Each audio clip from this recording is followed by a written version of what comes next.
Ken Easley of the Seattle Seahawks, and you're watching NorbCam.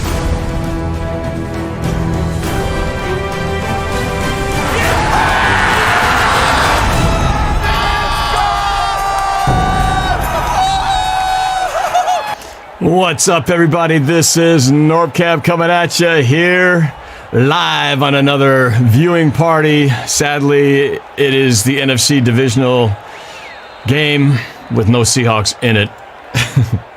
And that's just the harsh reality, but that's okay. There's always next year. But we're going to do this thing. I figured, I'm going to ride the season out, watch these games with no stress because my team's not in it. But it'll be fun to just watch this with you guys, bring a few of you on to chat during the game, and then just see what happens as we lead into the countdown here to Super Bowl 55. So if you guys want to join in with the conversation, just jump on the Discord.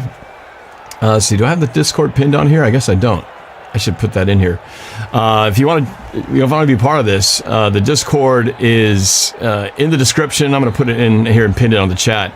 But if you join the Discord, NorbCam, you basically can join the voice stream game, the voice chat, the stream game day party, and I'll bring you guys in just to, talk a little bit about the game, about Seahawks, whatever you guys want to talk about. And we'll watch this game, and I'll bring you play-by-play as well.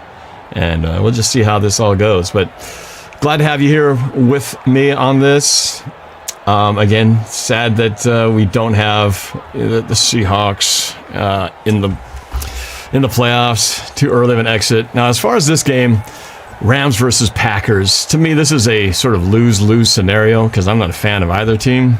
Obviously, these are two teams I had circles, and we got to get past, and we didn't get past the first one.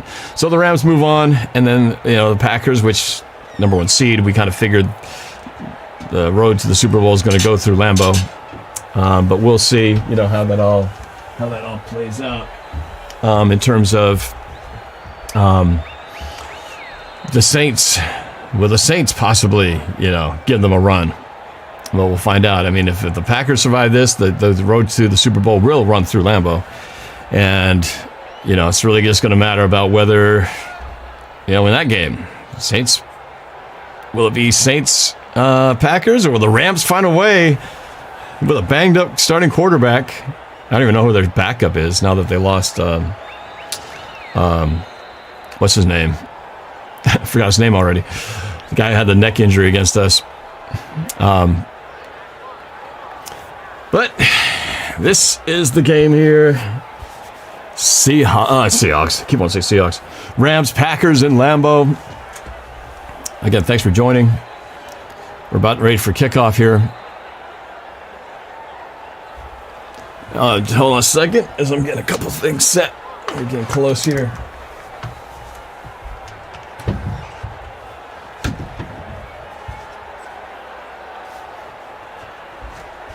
Thanks, mummies. Yeah, I got breakfast. Late breakfast to go with it. Didn't have time to eat breakfast this morning. Well, actually, I did. I had kind of like a burrito or something. Having a little brunch action. All right, here we go. Kickoff is about to begin. Packers kicking, going right to left. The Rams going left to right. Again, welcome to NorbCam Watch Party. And we are underway. The NFC Divisional game between the Rams and the Packers. It's going to be into the end zone, touchback. And here we go. Let's have some fun. Again, if you information right down there for the score, down a distance, time remaining is all there, so you don't have to ask. Alina wants to know, one of my mods asking, will my dad and I be calling the Super Bowl? I believe so. I believe we will be calling the Super Bowl game, just like old times. Old times meaning like last week. Wolford, thank you very much. I'll shout out to my sponsor right here, Daniel Dovin of Dovin Real Estate. Here you go. Goff throws to the left. It's complete to number 89, Tyler Higbee, for about a yard. That's it. 2nd down and 9. The backup, is the punter. That makes sense. Evan Hecker used to be a quarterback, actually, before he became a punter. From Washington State, if I'm not mistaken. Having a little hot sausage, scrambled eggs, some rice.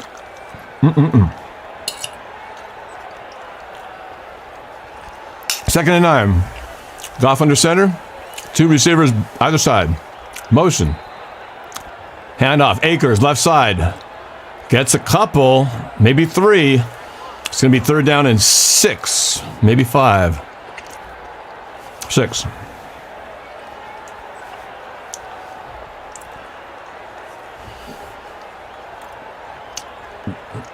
Yeah, Peters, San Nicolas sucks. Seattle should be in there. I mean, the way to be real, the way our offense was playing, it wasn't looking good moving forward unless suddenly Seattle had this turnaround. But certainly, we weren't playing our best ball, unfortunately, to start the playoffs. We kind of got what we deserved. Here we go. We have trips to the left, 1 to the right. Henderson in the backfield. Goff, 3-step drop. Looks, throws. Tipped, and it's incomplete. Off the fingertips of Woods, and that's a 3 and out for the Rams. Green Bay will get the ball on a 4th and 6 coming up. If you guys want to get my attention, I will glance over to the Super Chat once in a while, or to the chat. I'll jump in and try to have comments here when I can. But if I miss it, one way you can get my attention for sure is to pop in the Super Chat in there. It's always appreciated and great support from that channel. So here's the kick by backup quarterback Evan Hecker, angling to the left. It's caught at the 22. He's going to make one move, gets past the gunner to the 30, dives to the 32, and that's where the Green Bay Packers will start. Aaron Rodgers and company going from right to left. Aaron freaking Rodgers, man.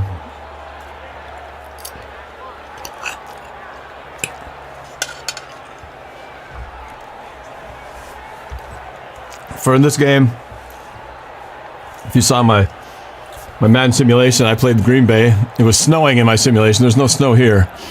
But I did play the Green Bay as I between the two teams I don't like, I had to go to Green Bay just because I can't root for my division rival. I can't do that.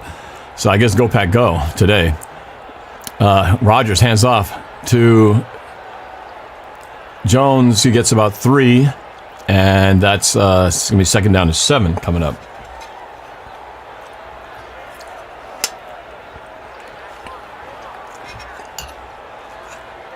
It's going to be an interesting matchup here because you got one of the number 1 defense in the Rams going against a very powerful offense. And on the flip side, you got the Rams, which I don't know what kind of offense they're going to be based on the condition of their quarterback. He has 1 week additional healed from that surgery, though. So we got Rodgers in the gun. 2 receivers left, 1 right. Snap. Rodgers swings it. Devontae Adams, short of the 1st down, depending on where they spot him. It's going to be inches, 3rd and inches, I think, coming up. Spun out of bounds just short of the marker. You're going to see a lot of that.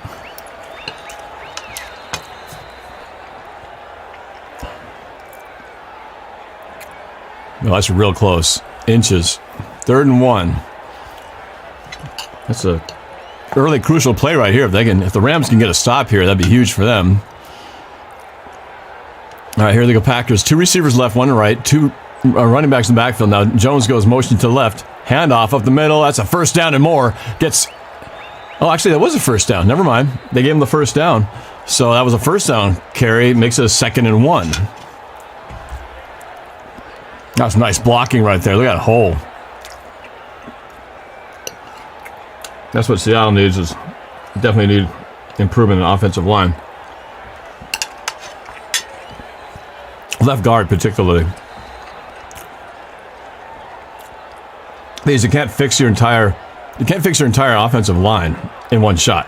It's just not financially possible. And this time, Rodgers under center, hands off again. Jones needed 1, he gets 4.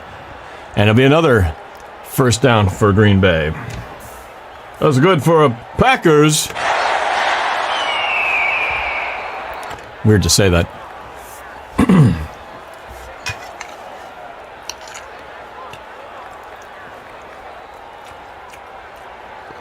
To be real, though, of all the teams in the NFC, not rooting for the Packers to win it all, not rooting for the Rams to win it all, not rooting for Brady to get another one. So in my book, I'm going for the Saints, man. Out pass, number 83, breaks a tackle, and then gets enough of the 1st down. 11-yard gain. Another Packers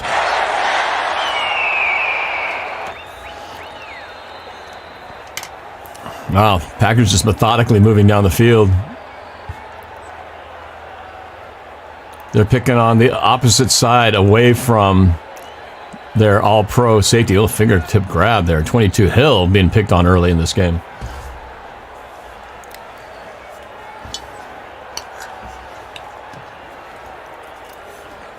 Ramsey on Davante Adams.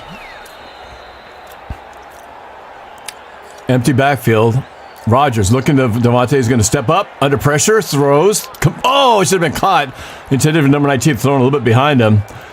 And he wanted that one back because he eluded pressure well. Got the throw off just a little bit behind. Incomplete, 2nd and 10. After I get finished eating here, I'll bring in some people to chat.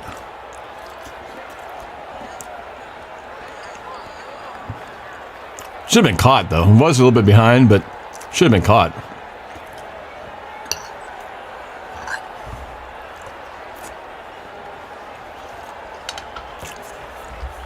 Snap, handoff. Gets about 4. It's going to be 3rd down and 6 coming up.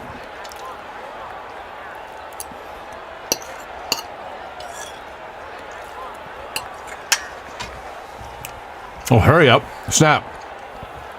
Rams are even set. Throws middle of the field, wide open. To the flag down. He's still up. Drags the man to the 4-yard line. And based on where the flag was, that looks to me like offensive or defensive holding or contact. Either way, they'll decline it. It'll be 1st and goal at the 4-yard line. 12 man on the field because they got the snap off so quick, which is something I wish Seattle would do, speed up the tempo and catch teams like the Rams on their heels. Instead, we're the ones who are down to the 1-yard line trying to get a playoff and can't even do it. I watch these teams like what Packers doing right now going, we could do this. Why don't we do this? Frustrating. Anyway, 1st down and goal from the 5-yard line. Packers with 2 receivers left, 2 right. Rodgers with Jones in the backfield. Snap. He's going to hand off to Jones up the middle. Gets stuffed this time. Loses half a yard. Gains on the tackle. Alina, thank you. Don't forget to like and subscribe to the channel. Yes, I appreciate it. Please do. If you're new here, my name is Norb-Caoili. Go by NorbCam. I do a lot of stuff as a Seahawks fan. Everything from game reaction videos like this to music videos, comedy sketches, Madden simulations, breakdowns, coach's corner, analysis of plays. Here goes Rodgers. Lots of time, forever and a day. Throws left side. Oh, it should have been caught. A little high, intended for number 83, Valdez-Scantling. Little high. Rodgers wants that back because he knows that's a touchdown. With that much time, you give Aaron Rodgers that much time, normally someone's going to get open, and he did get open. Just a little bit off the fingertips. That's a tough one. He was open, too. So now, crucial down here. If they don't get this, I'll have to settle for a field goal. Rodgers with trips to the right. Single receivers, Adams to the left. Jones in the backfield. Motion, number 83. They try to get the hard count. Nope, they don't jump. Snap. 4-man rush. Rodgers got time. Throws middle. Oh, not well covered by number 51. Breaks up the pass, and they're going to have to settle for the field goal. So Rams defense bends hard, but does not break. Wow. That's a nice play by 51, Reader. Intended for Lazard, number 13.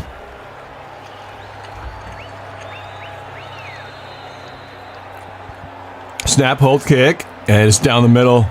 Perfect. The kick is good. 3-0. Packers over the Rams with 8:39 left in the first quarter. All right, this will be almost time. I'm going to finish my little meal here and then bring somebody on. Actually, I can bring somebody on right now.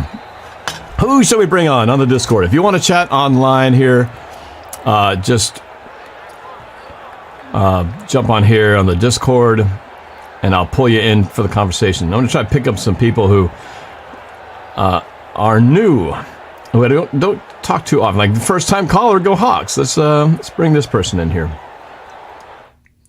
All right, here we go. First time caller. First time caller. You're on live on YouTube with NorbCam. How you doing? I think I pooped. Okay. First time caller, and you're out of here. All right, let's get Summer Cat in here. Summer Cat.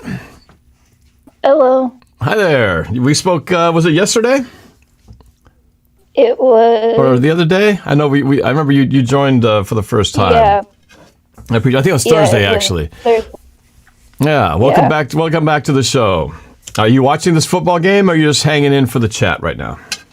I'm watching the football game. You're watching the game. All right. Who do you want to win in this game? I want the Packers to win. Stepdad is a fan of.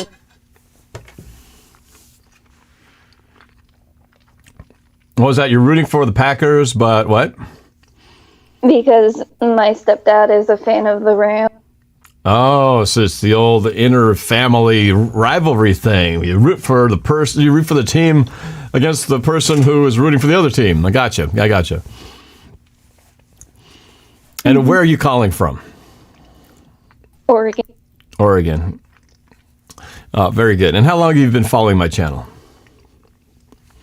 I've been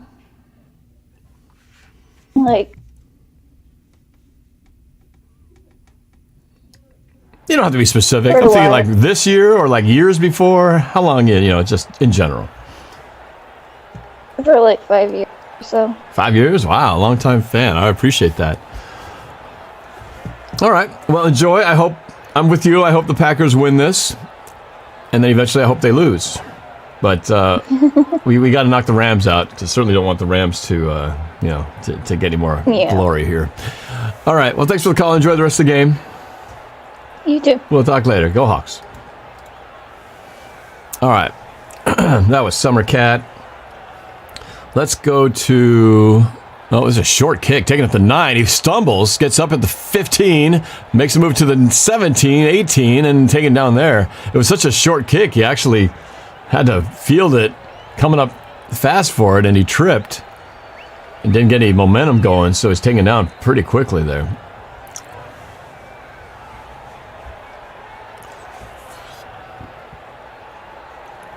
Mr. Babb says, if you want the Packers to win, then you are not a Seahawks fan. Look, I'm a Seahawks fan. I don't like any of these teams. Make that clear.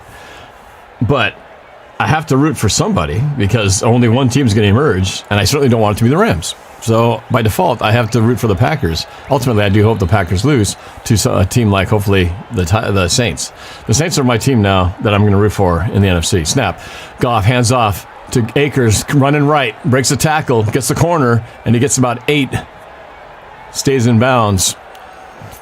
Their most productive play of the game so far. 2nd down to 2 after the Akers run. Let's bring in KCJD in a moment here. We got Goff under center. Motion is number 11. It's a play action. He's in trouble. Throws it. One-handed grab by Woods. He's going to get the first down to the 30-yard line. Yeah, Goff had a bootleg set, but the Packers weren't fooled. He had a man in his face, but he was able to jump and get the ball off. And Woods one-handed the ball and got the first down. So it's first down at the 30-yard line for the Rams. Empty backfield now. Trips to the right, 2 to the left.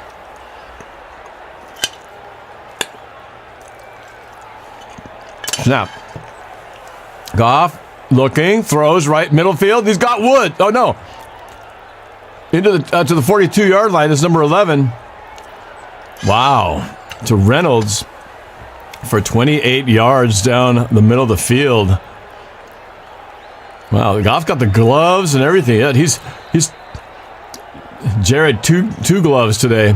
Empty backfield again. 2 receivers left, 3 right. Goff, 3-step drop. Throws, middle of the field again. Nice throw again. This time to Woods for about 15, 16 yards and another first down. Suddenly the Rams looking like the Rams that we've come to hate.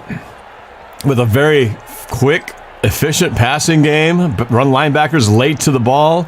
And Woods gets a an easy completion. I can tell Goff's hand already looks better, 10 times better from the quacking ducks he was throwing last week.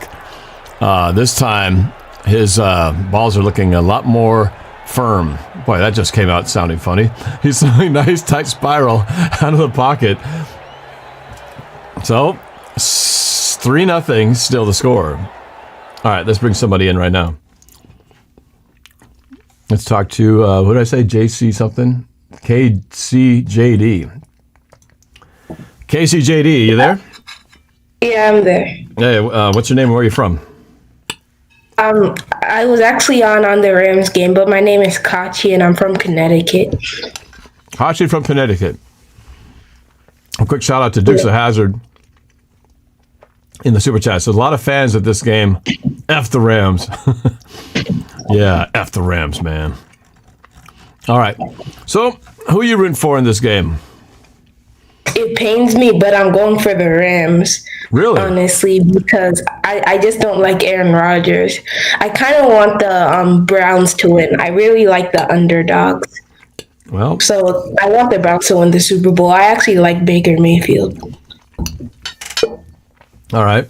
Because the Packers are heavily favored, but I kind of like going for the underdog. Right. Okay, so you want the Browns out of the AFC. So you're hoping for an upset win with the Browns over the Chiefs. Browns are the Ravens for me. So if you're rooting for the Rams, are you hoping the Rams will actually make it all the way and be the NFC representative? No, I want the Saints Browns. Oh, okay. That's what you're talking about. Okay. I'd be okay with that. I'd be okay with the Saints Browns.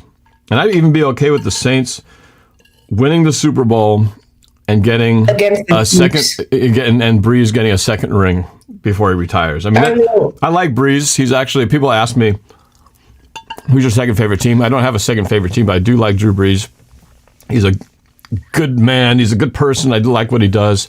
And I feel if anybody deserves another shot at the Super Bowl, it's certainly not Tom Brady. He's got enough rings to last him. Yeah, too many already. I don't need to see Aaron Rodgers get another one, but the goal line. Mm-hmm. So yeah, I'd be okay with the Breeze. And not to mention, the Saints got hosed a couple years ago against these very Saints. They shouldn't have even been in the Super Bowl. It should have been the Saints back then, a couple years ago. So that's kind of my feeling on what I'm rooting for. Who do you think should be our next OC? Hold on a second. We got an interesting play here with we got Goff spread out. It's a wildcat to Akers. He runs to the right side, and he's bottled up for a couple-yard gain. All right, you're asking who should be the OC? I think Doug Peterson. I kind of like the Doug Peterson idea. First of all, Doug Peterson's a guy out of the Pacific Northwest. He's out of the Andy Reid tree. What was that? So that creates. Yeah, he's from the Andy Reid tree, which obviously what Andy Reid's doing in Kansas City is awesome. He's creative. He came up with the Philly special. You know, I think he brings a lot of surprise elements that we've been lacking here in Seattle. So I kind of like that idea. I think Pete Carroll's the problem, but we're not going to get rid of him. Right. He's been locked up for another 5 years. Akers, by the way, for another 5 yards. It's going to be 3rd and 2. You can't pay Russ money like that if you're not going to let him throw. Well, the thing is, you got to let him throw, but you got to be more creative in the way you come up with pass plays, and you still got to have a run game. I mean, every one of these great quarterbacks who we're looking at in the playoffs, they all have a running game. Baker Mayfield's got Nick Chubb. You got Cam Akers with Jared Goff. You got Aaron Jones with Aaron Rodgers. And, I think they stopped him. He's short. It's going to be 4th down and inches coming up for the Rams to decision time. I mean, our team was more talented than the Rams, but the Rams, Sean McVay, they just outcoached us. I won't disagree with that. Clearly, that was a problem. I mean, when you can't... I mean, look at them right now. I mean, Jared Goff is injured. Aaron Donald, he's playing hurt, and they're still... It's a little bit competitive. Well, we couldn't do anything when Aaron Rodgers was still in the game. Well, out of the game, we still were having trouble. But I think that was Brian Schottenheimer's fault. We don't adjust enough. Yeah, I agree. Now here's the 4th down play. Hold on. the play clock went to 0, but the ref stood in there to kind of halt the play. Yeah, I think they should go for this. They are going to. They show they're going to go for it, but LA calls a timeout to talk about it. So I think they give it to K-Makers. See, like in this play here, it's 4th and 1. Obviously, they're in Packer territory here. When Seattle had a 4th and 1, I think that epitomized the entire problem of Seattle. We've had so many times when the play clock goes down to 1, and on that 4th and 1, following an injury, they couldn't get a playoff in time because Pete Carroll and Schottenheimer were disagreeing about the play. And here's the other thing is Schottenheimer's up in the booth, Pete Carroll's down on the field, Russell Wilson's down on the field, so they're communicating all this, and they're not connecting. They're having disagreements and costing time. Coordinator, if you're not going to let, what's the point of a play call if you're not going to let them call the plays? So that was Schottenheimer's call there. Well, yeah, and then it's the disagreement. I don't even think Carroll wanted to go for it, to be honest. He's shown a propensity to not be aggressive and go for it. No, it's a early flag. It's probably going to be a false start. And it looks like they're going to probably be forced to kick a field goal instead because of the penalty. No, there's a malfunction. Sounds very Seattle-like. I kind of think the Packers are going to win this game, but I think I want the Rams. Yeah, we'll see, man. It's the thing about it is that, with all those things we talked about and the lack of, like the quarterback problems for the Rams, their defense is still really good. And obviously, the other issue Seattle hasn't adapted to the good defenses that had adapted to our early throwing philosophy. And in this football, NFL, it's constantly a game of adapting.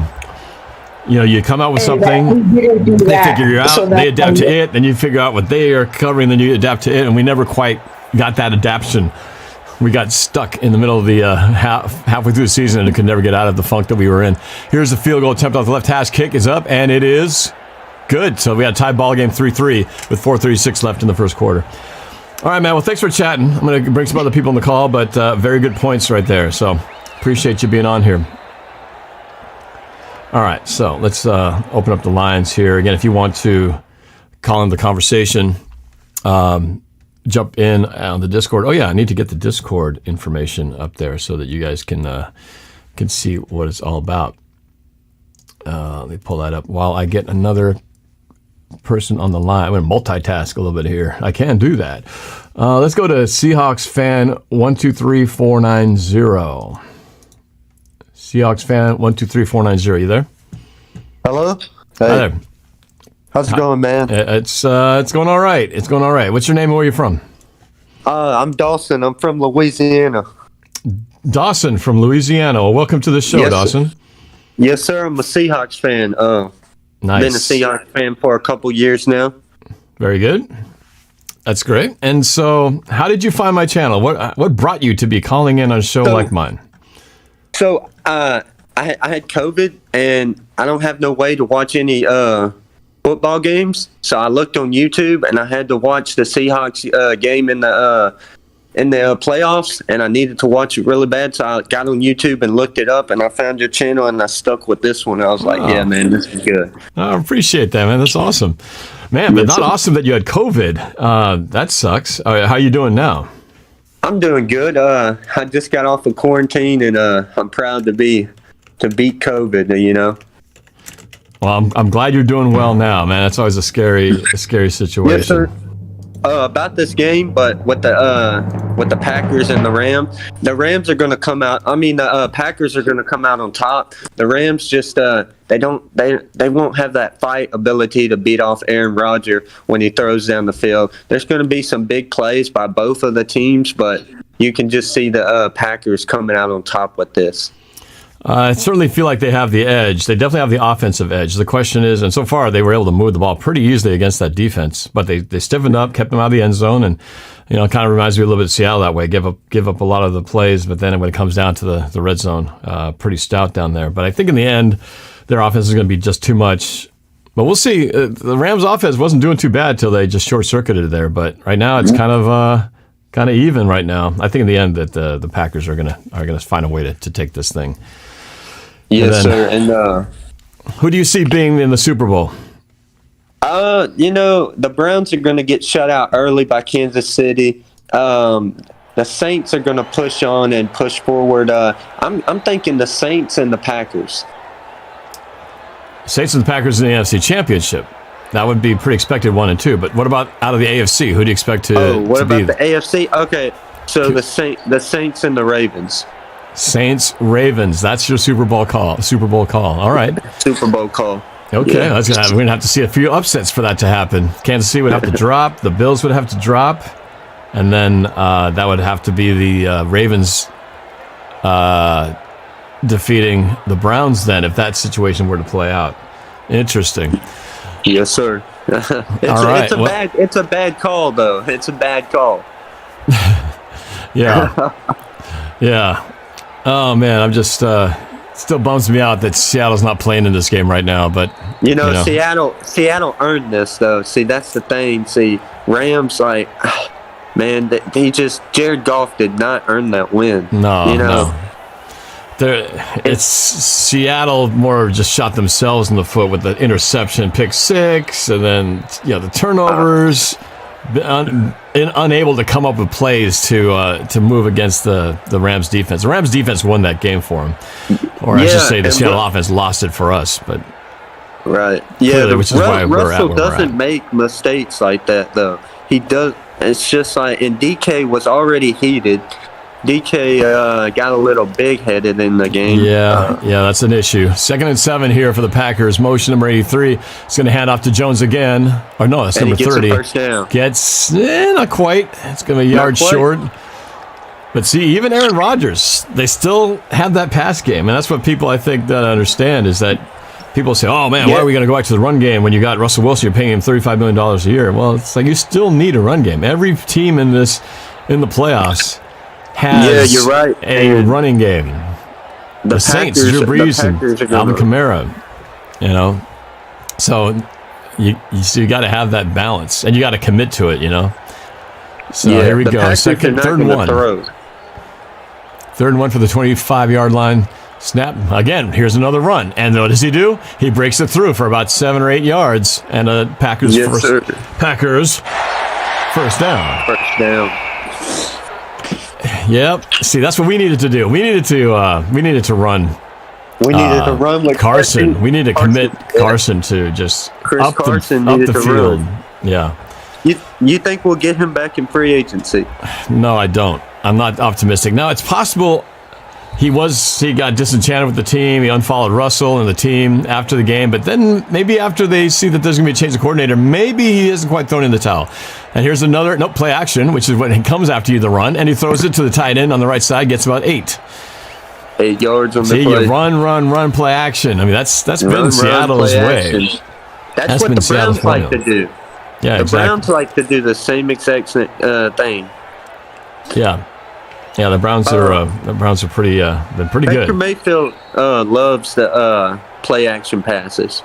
Kevin Stefanski loves doing that for him.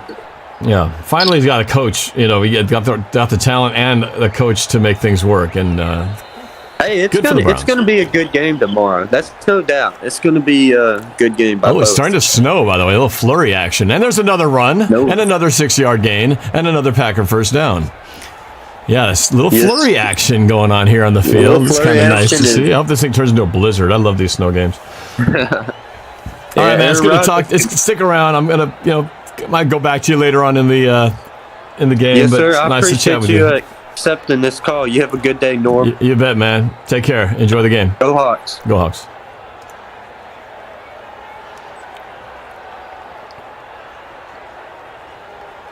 All right, here we go. Rodgers in the gun, 3 receivers to the right, 1 to the left.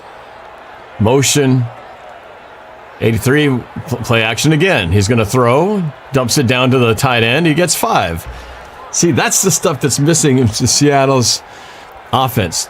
It doesn't have to be all or nothing. You don't have to get 10, 15 yards a pop. You can get 5. 5 is great. 2nd and 5 is awesome. Nick LeBeau says Carson will have to take a discount if he wants to come back. Well, I don't see him being in the $10 million range moving forward. I think he can be had for $5 to $10 million. But we'll see. We'll see if there's some team out there who recognizes the skills. Here we go. This time Rodgers under center. Snap. He's going to pitch it to Jones to the right. He takes a, whoa, he's still going. I thought took a whipping. And then he just spun out of it, kept going. He got another 6 yards. This is what I'm talking about, man. We've seen like 4 runs to 1 or 2 passes. And then you'd think Aaron Rodgers is just throwing it all over the field. No, man. There's a run game, heavy run game. Snow is coming. I love it. 2 receivers left, 2 right. Up tempo here. Rodgers makes changes at the line of scrimmage in the gun. Hard count. Nobody falls for it. Another hard count. And I guess they were just going to wait to see they get a jump on the end of the first quarter. Didn't have to get a playoff. So after the end of 1, still 3-3. Some people were asking, what's the Zoom call? I'm not doing Zoom. So check my link. It's right there. It's also in the top of the chat pinned up there. If you want to join the conversation, you must join the Discord server, which the link will take you there, and then you jump onto the stream game day room. All right? Let's go to another one here. Let's go to, what the heck? This guy's got a 49er helmet. It's called Leader Empathetic. Let's find out what he has to say. Leader Empathetic, welcome to the show. Leader Empathetic, are you there? All right, not there. No. Lights are on, but nobody's home. All right, let's talk to another one. Let's go to, again, I'm looking for, most people I haven't talked to yet here, so let's go to Angry Yogurt 21. Angry Yogurt 21. Hey, what's going on, Norb? Hey, not much. What's your name and where you're from? I've seen your name before. Yeah, I remember I believe I called last week. Michael from Houston. All right, Michael from Houston. It's harder to remember names when you have your pseudonyms here, like Angry Yogurt. Right. How am I supposed to remember that? But I remember the name. I remember that particular name. I couldn't remember the name behind it. So Michael from Houston, what's on your mind? Nothing much. I know you're saying you're rooting for the Saints. I think I'm going to go for the Ravens, actually. Well, Saints out of the NFC, yeah, I guess it depends who's out there. So you're rooting for the Ravens. Why? I think, I don't know. I feel like they're like the least offensive team that are in right now. I don't really like Sean Payton from the Saints. Oh, really? Okay, it's funny you say least offensive. I was going to say their offense is pretty good. Least offensive to you. I got you. All right. Yeah, and I guess I would have said, Earl Thomas is on that team, and that would have been a reason not to root for him, but he's not anymore. So he's. Right. I do like their coach. I do like their coach too. You think he's going to be back next year, Earl Thomas? I don't know, man. I mean, if he didn't get picked up this season at all at this stage, I thought with the teams Cowboys needing would. secondary help. I mean, it seems to me like he's got a black mark on his name right now. I don't know. I guess if it's teams just not get worth the desperate, hassle, right? Yeah. You know, something obviously went really bad. I mean, it was from everything I'd been reading about with the issues in Baltimore, the fact that they dumped him so early in the season. There was a lot of problems internally. And it's sad to see because that guy was such a, we really had no issue with him when he was in Seattle, but he went to the Ravens and then you start hearing about all these things going on, all the off-field weird stuff going on with his wife and brother and all this stuff. And then, inside the locker room, there was problems. Here's handoff to Jones again, this time for 3 to start the second quarter. Second down and about 7. And I know you say that, it should be us here playing against the Packers, but even if we were here, at least the Rams have Ramsey, so, they could handle Adams. Yeah, there's a fight. It's probably not a good matchup. Here's Rodgers' throw. This time he intended for Adams in the dirt under pressure. We've got extracurricular activities here. Aaron Donald grabbing the face mask of number 74, Jenkins. That should go against Donald. Wow, he must have did something to really get under Donald's skin. We'll see who the penalty's on. Oh, he initiated it. The left guard. Oh, so Donald slipped. And then a little extra... they called it on Donald because he's the one who grabbed his face mask. there really wasn't anything dirty there. I mean, Donald slipped, and then 74 went to kept blocking, even when the pass was thrown. He kept blocking him, and then Donald just got frustrated and eventually grabbed his face mask, and there's the penalty. I don't know if that's the kind that could potentially lead to an ejection. It's not like throwing a punch or anything, but is it on your second personal foul you're ejected? I think so. I think that's how it works. All right, so here we go. 1st and 10 after the penalty. This is going to put the ball at the 21-yard line of the Rams. 1st and 10. Rodgers under center. Motion, number 13 to the left. Pitch to the running back up the middle. Jones gets another 4-yard carry. See, I like this commitment to the run, man. Is what I'm watching here. It's just how the having lost to the Rams last week, I'm watching carefully how the Packers are attacking the Rams. And right now, the way they're doing it is they're running the football. Their probably ratio is like, 3 to 2 run to pass, maybe even more than that. So, Norb, out of the remaining football games, who do you think is going to win this weekend? I think Saints get it done at home. Yep. To sweep them. It's hard to sweep a team in your division. There's another pass, quick one, to Lazard to the 10-yard line and another first down. Let's get that in there. Let's see. I think Kansas City will dispatch of the Browns. I think the who is it? It's Bills and Ravens. That's a tough one. I kind of like the Bills in this one just because I like the way that their quarterback is playing. I think that they're kind of the team to beat. I think it's going to come down to Kansas City versus the Bills ultimately. And then in the NFC, it's going to be Saints-Packers. Kind of the obvious one, which is. And I think they're also talking about another run play to Jones for 3. What was that? I think I also read for Josh Allen that they're like looking into signing him for like a mega contract. So it's going to be pretty interesting to see like how much bigger it can be. Right. Well, this is that kind of thing. You capitalize when the quarterback's young and cheap. It's like kind of what Seattle did, and they get it while the getting's good because eventually they're going to have to sign that multi-million-dollar contract, and then becomes the challenge of having that jigsaw puzzle. How do you have an offensive line? How do you pay your defensive stars on the back end? How do you get a pass rush? How do you get a high-end pass rusher? I mean, all these things that becomes so hard, but you got to definitely connect in the draft. Here we go. Rodgers, handoffs again to 30, up the middle to the half-yard line.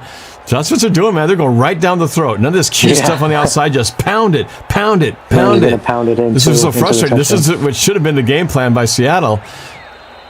And I think, and it wasn't like Chris Carson was getting stuffed every carry. He was getting like 4 yards a pop and more on plays, and they just stopped giving it to him. 1 yard line. They're going to score here. It's going to be easy. He's going to run it. No nonsense, man. Oh! Are you ahead of me? Yeah, I'm a couple third goal. I forgot it was third down. Snap. Oh, is he going to throw? Never mind. Devontae Adams on a quick out. Touchdown. Yeah, you're way ahead of me because you're like reacting like 10 seconds before the play happened. I'm trying not to ruin it for you. No, that's okay. It's just like that's as quick as my broadcast goes. But so Devontae Adams just basically went motion, and then he motions back, and then out of his motion just comes up there and throws it to him. That's so creative, man. I love that. That's so easy. Why don't we do that? Snap, hold. So kick is good. So 10-0. 10-3. Packers over the Rams now. What was that?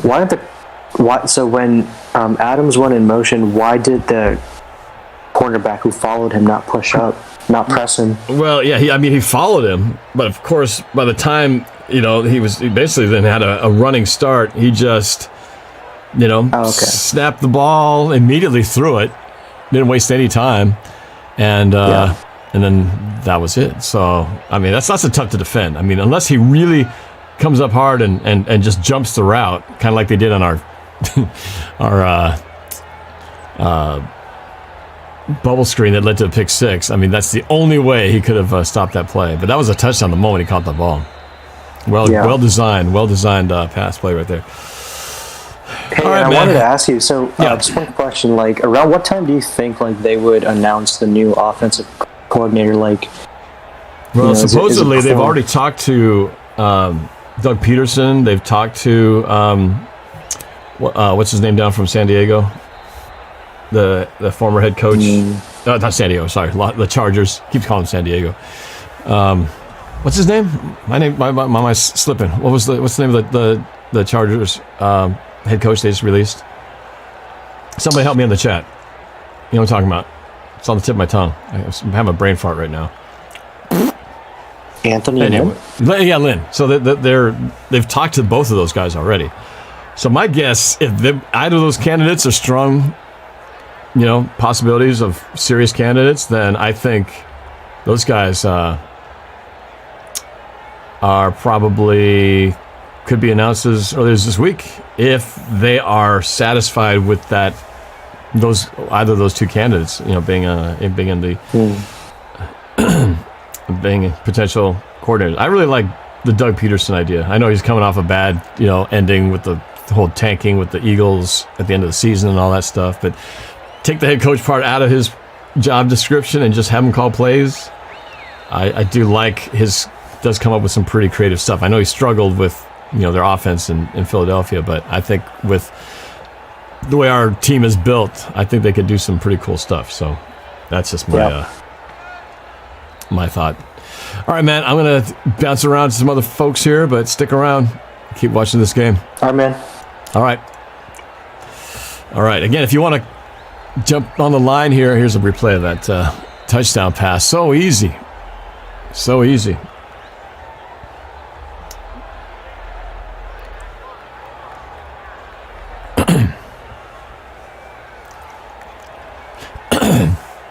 Here's a kickoff. Packers with a 10-3 lead. Rams take it at the 1. Takes to the 5, to the 10, to the 15, middle of the field, to the 17, down at the 22, diving across. All right, so if you want to converse with me here online like I've been talking with these other folks, go to the that location right there, the Discord, or you could click on the link in the chat, because I've got the link pinned in there as well. Thank you. I got all this. Anthony Lynn.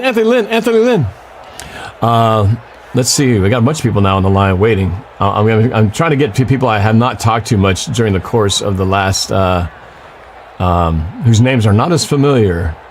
Let's go to Ant-Man in a second here. Rams pitch to Akers, right side. He takes the corner, gets about 4 yards in the play. Ant-Man. You're on with NorbCam. Ant-Man, you there? Hello, Ant-Man. Going once, going twice, going 3 times.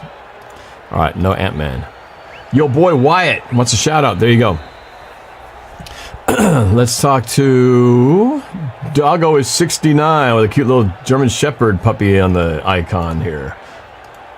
Doggo is 69. Hello? Hi there. Hi. Welcome to the show. What's your name and where are you from? I'm Ethan from Wisconsin. Oh, Goff is sacked. Take it down. Let's go. Loss of about 8 yards. The snow is coming down harder. All right, so Ethan from where? Wisconsin. Wisconsin. Oh, so you must be a Green Bay fan. Are you not? Yeah. I like Green Bay. I like almost all the teams. Okay, so who's your favorite team? Probably. I really don't have a favorite team. Oh, you don't? Okay, so how did you end up here on my Discord channel here? Are you just happened to see it on YouTube and jumped on just now, or have you been watching my videos? I've been watching your videos for a while. Oh, okay. Boom! Oh, sorry, I never had her blown up on a little check down pass. Would have only been for about 3 or 4 yards. He's blown up by number 58. That is not going to work. 4th down. This is where the tide starts turning. The Green Bay starts turning on the juice. The Rams are going to find themselves with an offense that can't move the ball and Green Bay working like a machine, this is going to get ugly real fast.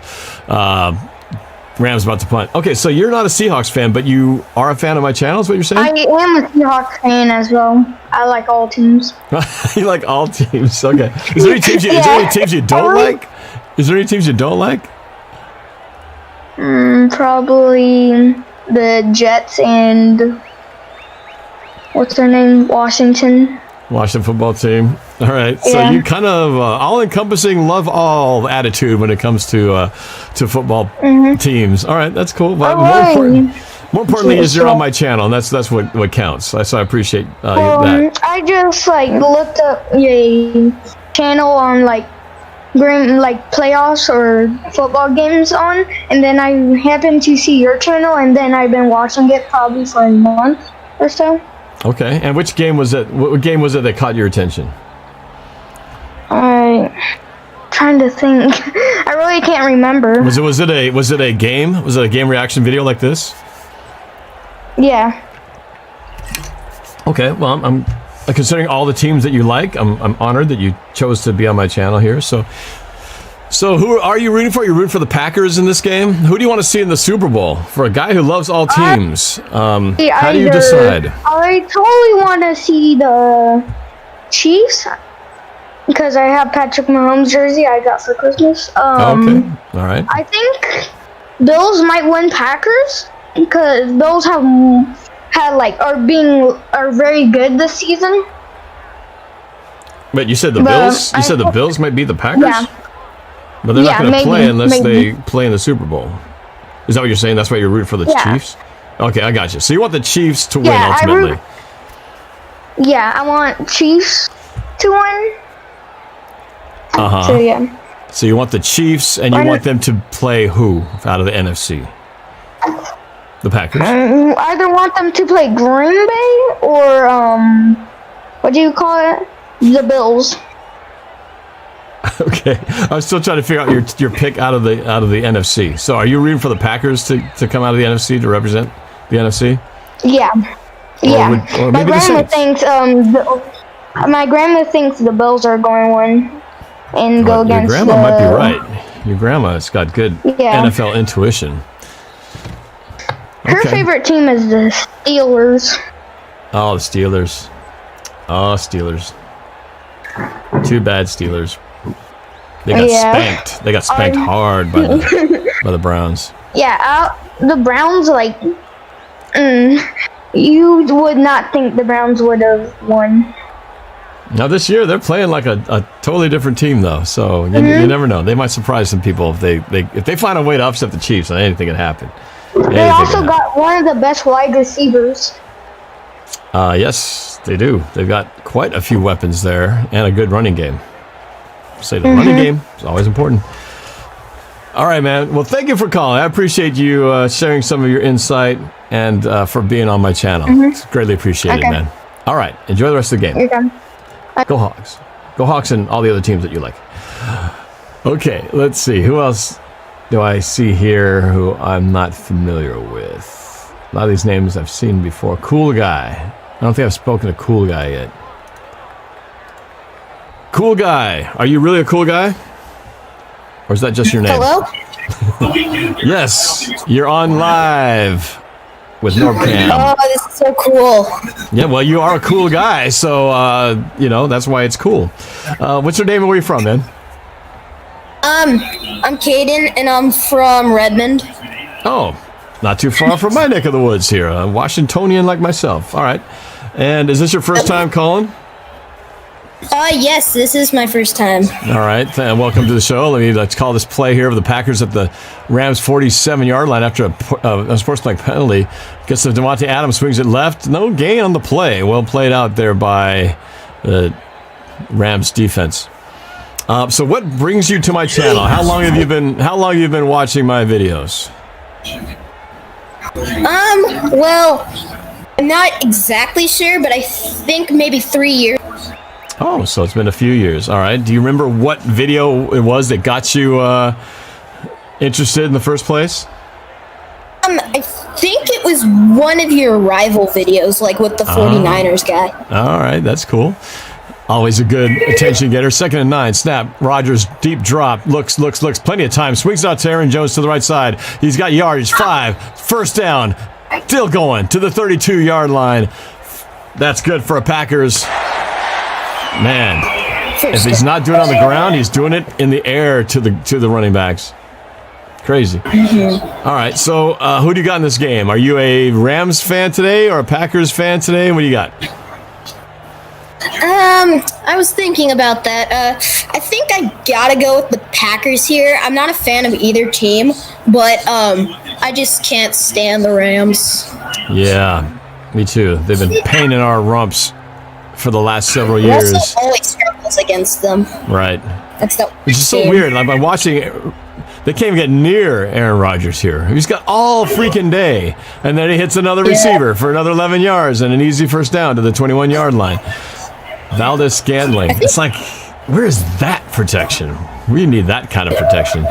Snow continues to fall. I think the Seahawks should try to go for offensive linemen during the offseason so they can protect Russell because he keeps getting sacked. Yeah, and like on a play like that, it wasn't like Aaron Rodgers just got rid of the ball in like 1 second. He was there, looking, going through his progressions. No nervousness at all. It's like he was totally comfortable in the pocket. Yeah. And a swing pass, bubble screen that doesn't get intercepted. 5-yard gain, 5.5 yards on the play. So, all right, so you're rooting for the Packers. Who do you got in the? Who do you got winning the rest of these divisional rounds? Well, I'm going for the Saints to win in the NFC. I'm hoping they can win, and then for the Ravens-Bills game, I think the Ravens are gonna win. Ravens is gonna be the AFC representative. Oh no, I think I was saying the Ravens will beat the division. Oh, you're just talking about. Oh yeah. So Ravens beat. And then the Chiefs will beat the Ravens. Chiefs will be the Ravens. Okay, so the Bills are going to lose, and then the Browns are going to lose. It'll come down to the Chiefs. All right. An upset. And who do you have coming out of the NFC?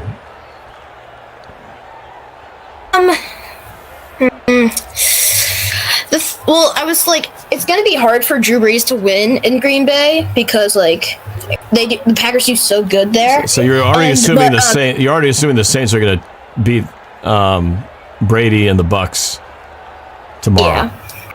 Okay, hold on a second. They struggled against the Saints. Rodgers under center, snap, hands off to Jones. Left side, he's got the corner. First down and more to the 5, to the 4. First and goal from the 4-yard line. Oh, but there's a flag. There's a flag on the play. All right, so you think it's going to be Packers versus the Ravens in the Super Bowl? No, Packers versus Chiefs. Oh, you still think it's going to be the Chiefs? Ultimately, it'll be the Chiefs. All right. Yeah, well, Chiefs. It will be Chiefs Ravens in the AFC Championship. Gotcha, but the Chiefs will ultimately prevail. Oh, there's a holding call on number 85. That'll negate that play. Oh, a rare misstep here. A penalty on the Packers will make it first and goal, but they'll back them up 10 yards to the 14-yard line. All right, well, thanks for the call, man. Appreciate you being on here. Enjoy the rest of the playoff weekend. Thank you. Have a nice weekend. All right, thank you. Go Hawks. All right, let's see. Somebody asked, how come everybody who calls on Norb's show, why the little kids, bro? I don't select the ages. I just answer the phone calls. I do think the average age is about 12. Slant pass, Devontae Adams to the 12.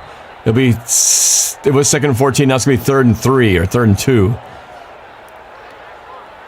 So, crucial down again. Crucial for the Rams to try to avoid. Oh, what the movie put on Ramsey, man. He just had him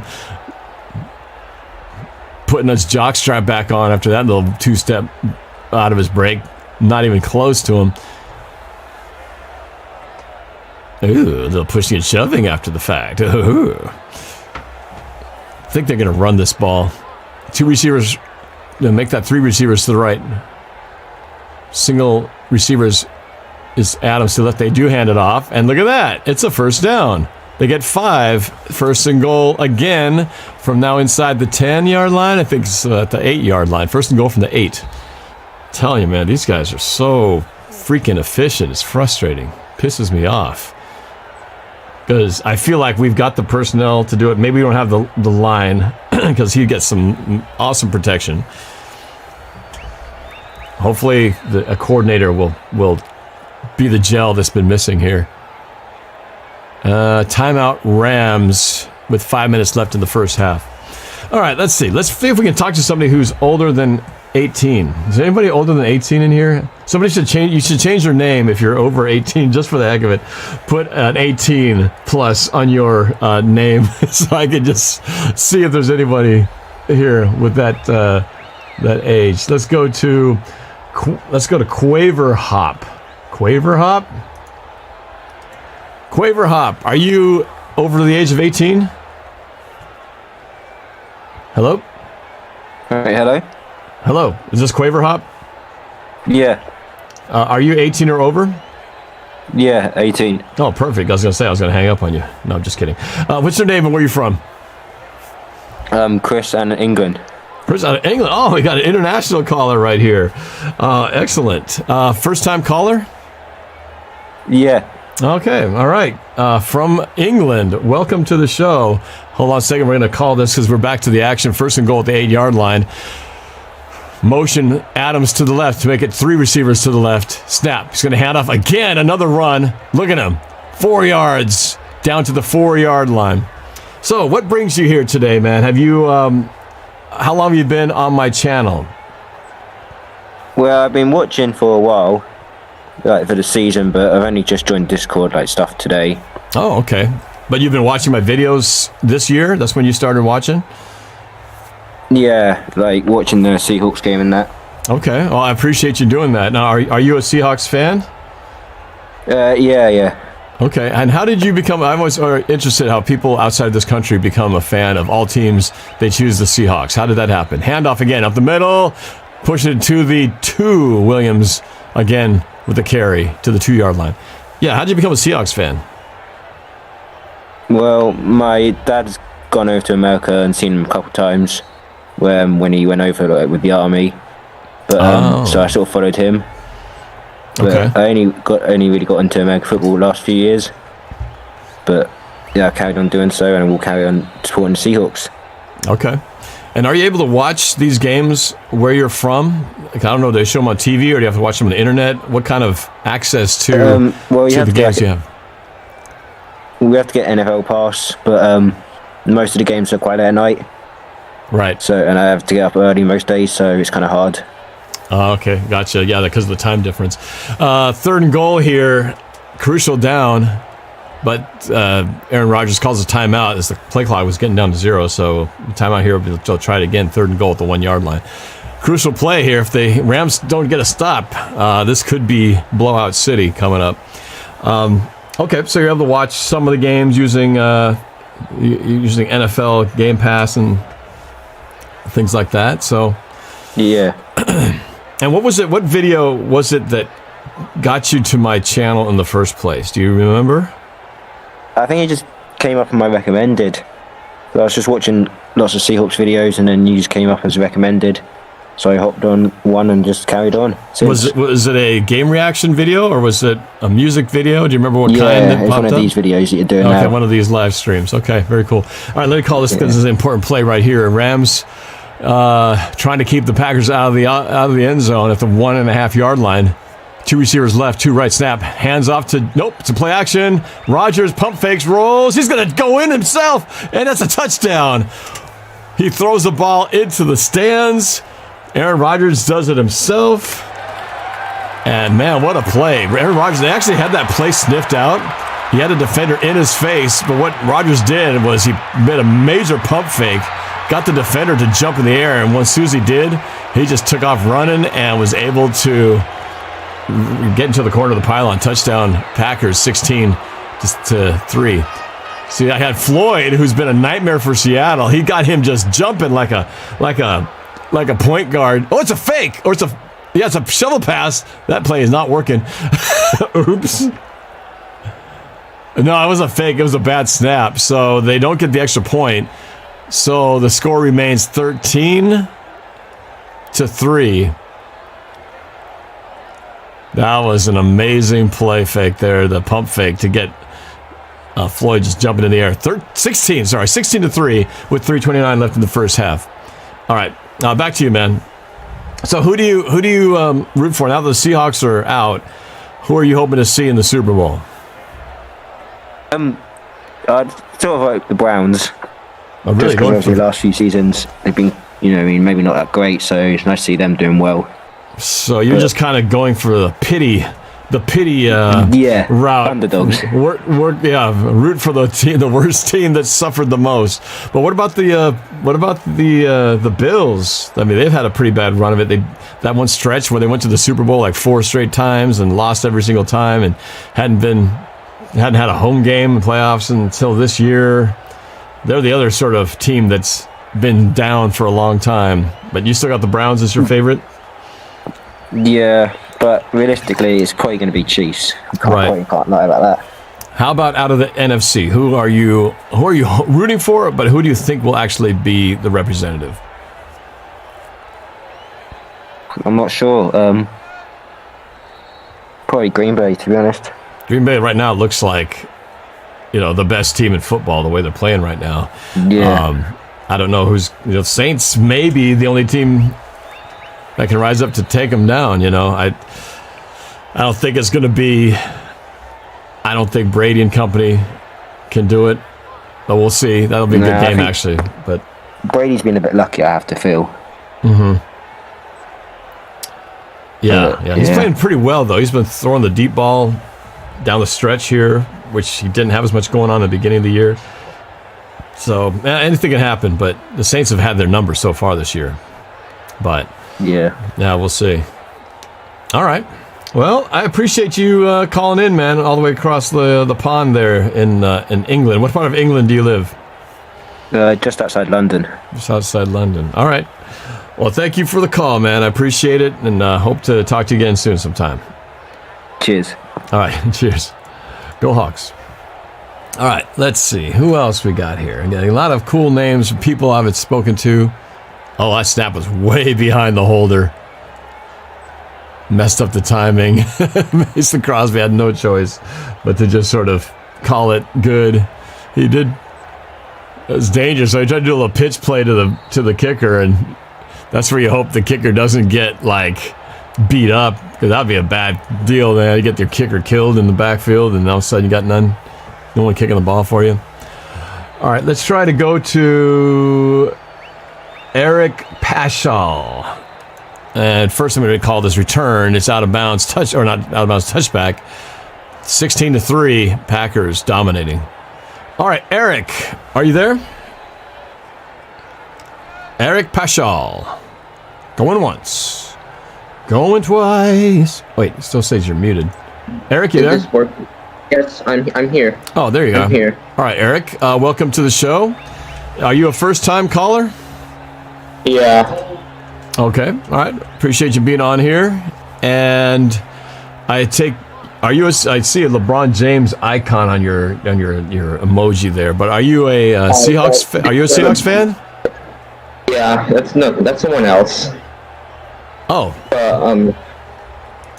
I just wanted to talk about how watching this game makes me look back at the Seahawks and think we cannot do anything on third downs, especially. We can't get the run game going, but the Packers can get the run game going, and how Davante Adams is beating Jalen Ramsey, which DK could not do at all. Yeah, well, my first thing, as I just said, there was a commitment to the run game. The Packers are committing to the run game, and they're making it work, and they're getting yardage out of it, and something Seattle should have done, and they just didn't stick with it. And here's the Rams going with the run game, getting about, after 2nd and 5, they got about another 10 yards in the play, so they finally get a first down here. But yeah, the run game should have been more committed to, and I just think, they need a little more creativity in the short passing game, the quick passing game. I think there was too much reliance on trying to go deep and throw these deep passes. And if you don't have a great offensive line, well, you can't keep putting the quarterback in danger of getting sacked when he's having to wait for all these routes to open up. So they got to get more creative and getting the ball down the field, short passes, you know. And then again, if you run the ball, you can get that play action going for you. Here's another handoff to Akers around the left side. He gets about 5. So 2nd and 5 for the Rams here. They really need to score in the second half to not have to go into a deficit of 16-3 at the half. 2-minute warning. What do you think about the Seahawks offensive coordinator search? From what you know about the current candidates, who are you hoping Seattle hires as the next coordinator for the Seahawks? So personally, I wouldn't mind Anthony Lynn because he's had some experience with the Chargers, and he even led them to the playoffs one year. And I wouldn't mind Doug Peterson, although I'm not sure about the fit between him and Pete Carroll, because Pete Carroll didn't want Shoddy because Shoddy didn't listen to him, and Doug Peterson had that problem in Philly. But Peterson is a good coach. He's good offensive mind, so I wouldn't really mind him. What do you mean by you said? What do you mean he had that problem in Philly? You're saying you're concerned that he's not going to listen to, or Pete Carroll won't listen to him, or vice versa. What did you mean by that in Philadelphia? Yeah, like how they wouldn't listen to each other, and that was an issue with Peterson not listening to others in Philadelphia. Well, the difference here, though, is he's the head coach, and he's trying to field all the notes from his coordinators. In this case, he would just be the offensive coordinator, so he doesn't really have to listen to anybody. Actually, that is his job. He has to listen to, what the head coach does, and he has less to have to try to, sort out. So, again, some coaches, they go from the coordinator position, they go to head coach, and we've seen the guys who have done it, and we've seen the guys who have failed.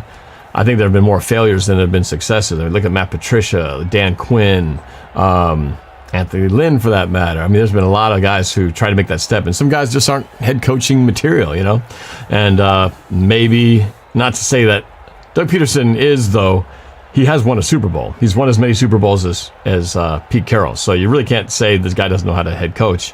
It's just now he's, as of late, has not worked out well for him. So I don't know. Obviously, that's one of those things I have to internally discuss. But from a standpoint of just how they, look at things, I still think that I like his creativity. I like the fact that he mixes it up. It's not just a predictable offense. I think that's the problem with Seattle. Is not only did they not commit to the run, but they were too predictable when it came to throwing the ball. And that was another one of those things that sort of was a bit of a frustration for Seattle. So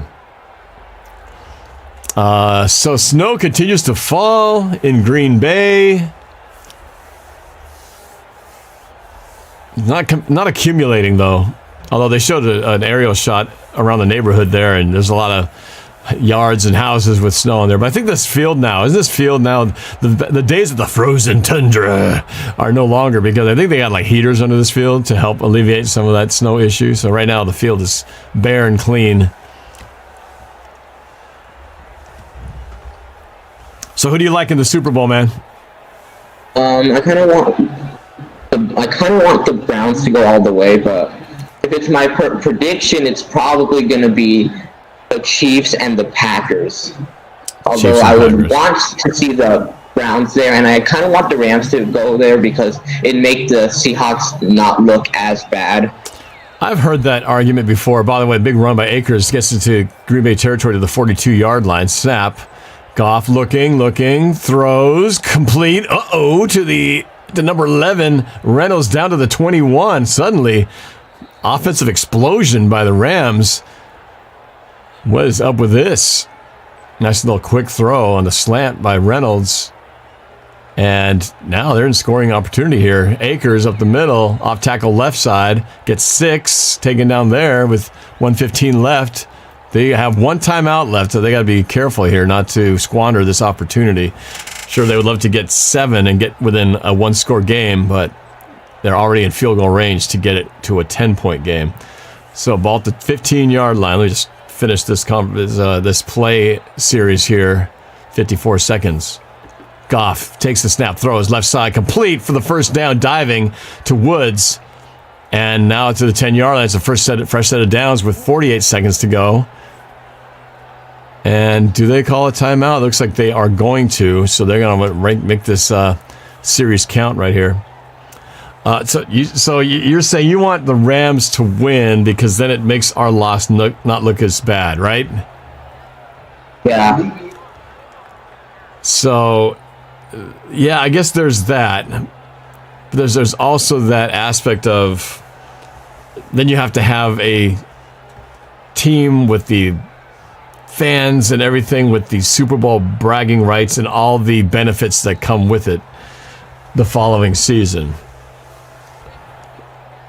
I wouldn't mind that. Really? I like the Super Bowl hangover that tends to go with teams that don't make it that don't win in the Super Bowl. But I know what you're saying. It's got a feeling, well, we did lose, but at least we lost to the Super Bowl champions. Here's another pass to Akers to the 4-yard line.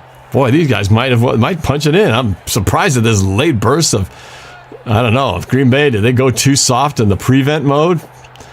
Prevent them from winning? Here we go. Goff, hurry up. Touchdown. Looking, throw. It's a touchdown. Wow. So just like that, to Jefferson, they are back in this game. It's going to be 16-9 with the extra point to come. Wow, okay. All right, well, it's not time yet to bury the Rams. They got their first touchdown of the game. Nice throw, nice route.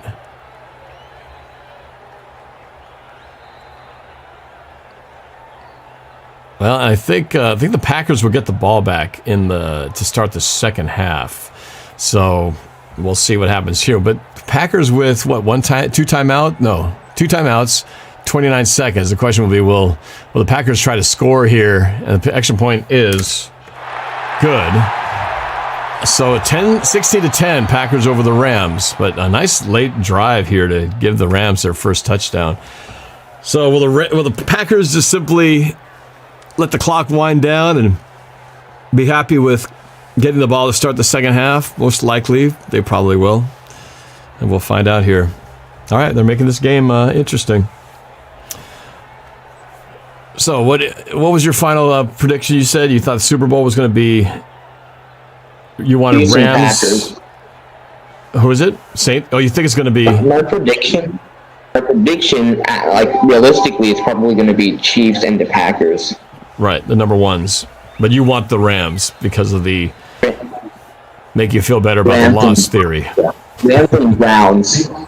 Rams and Browns if you could have your way, but most likely going to be Packers and Chiefs. All right. We'll see what happens, man, but I appreciate your call. Thanks for being on here, man. No problem. All right, go Hawks. All right, with a few seconds left in the first half, let's bring one more here. Who do we got here? How about this Chris Carson the GOAT? Chris Carson the GOAT. What's up? What's up? What's your name? Where are you from, man? I feel like I've seen this name before. Yeah, I came on another stream. My name is Andy, and I'm from Denver. Okay, yeah. Andy from Denver. All right, Andy, welcome back to the show. Thank you. So, yeah, I remember you talked about being a Seahawks fan in Denver and having to deal with Broncos fans everywhere, right? Yeah. All right, so what's your thought here about this playoff weekend? Who do you think moves on to the NFC Championship and the AFC Championship game? I think for the AFC, it's probably going to be... I'm going to say Chiefs and... no, I can't. I'm going to say the Browns and the Bills. And then for the NFC, I'm going to say probably the Packers and Bucks. So Bucks take down the Saints in a upset there, and then you said Browns and Browns and Chiefs? Browns and Bills. Browns and Bills, yeah. Okay. Wow, that'd be a surprise. So the Ravens and the Chiefs getting knocked out. That would be a bit unexpected. Yeah.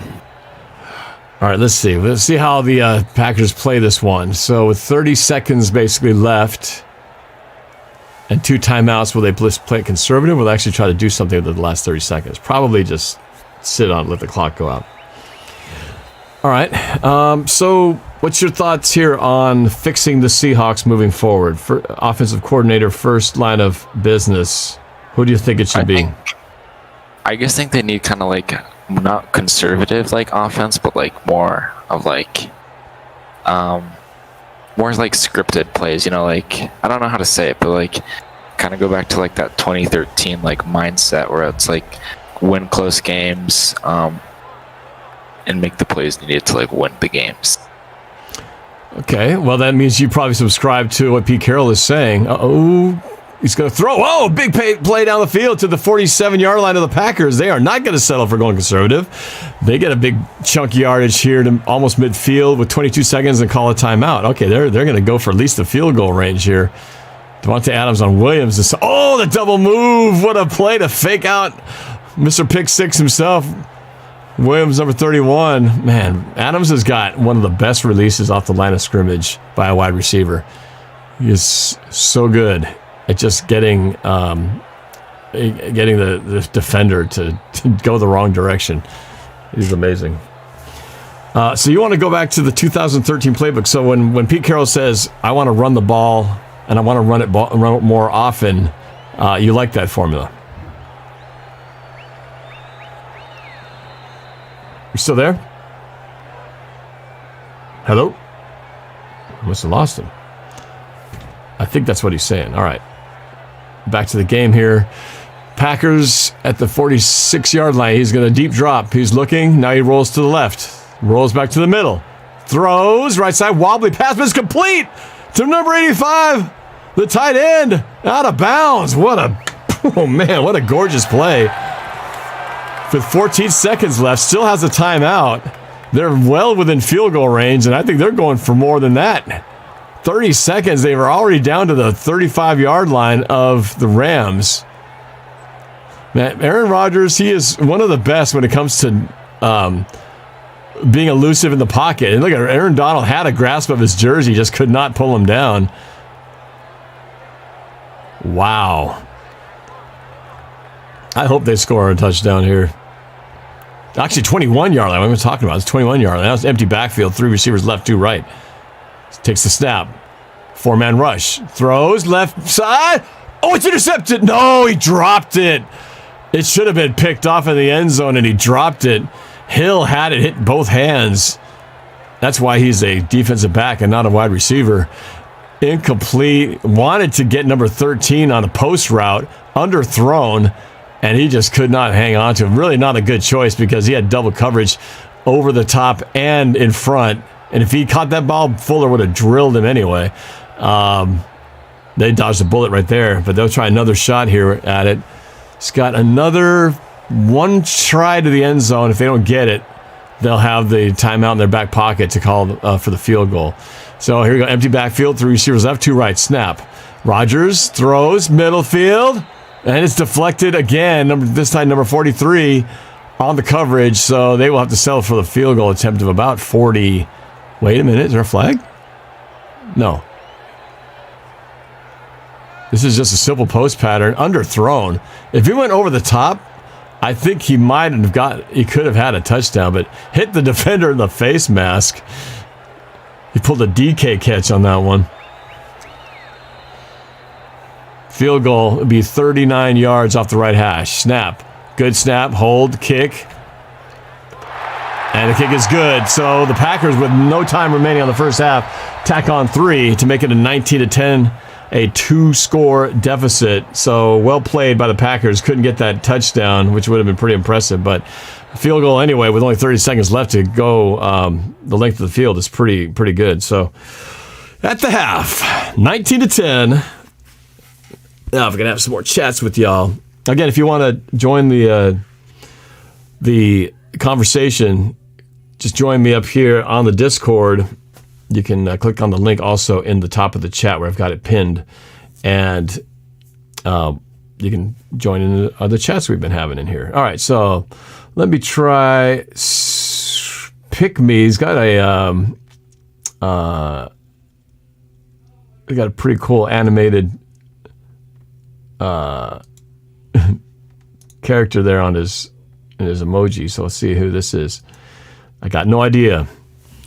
Hello. All I see is Pick Me with the masked character on here. So, yeah, what's your name? Where are you from? It's Xavier, and I'm from Georgia. Xavier from Georgia. All right, welcome to the show. What do you want to talk about? What's on your mind? First of all, are you a Seahawks fan? Yes. Okay, all right. So, who do you hope the Seahawks will take as their offensive coordinator? I don't really know. You don't really have a preference at this point? Not yet.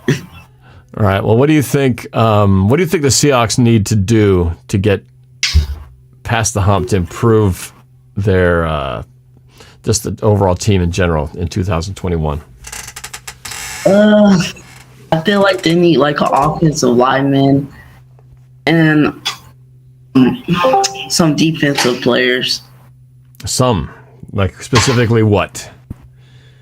Maybe like some linebackers.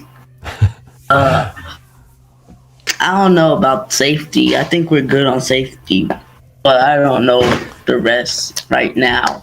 All right. So who do you got in the Super Bowl this year? I have the Chiefs and it's between the Bills and the Chiefs, and I feel like it's gonna be the Packers or the Saints. Yeah, so Packers, Saints, or Bills and the Chiefs. So one of those number ones and number twos is gonna get in there.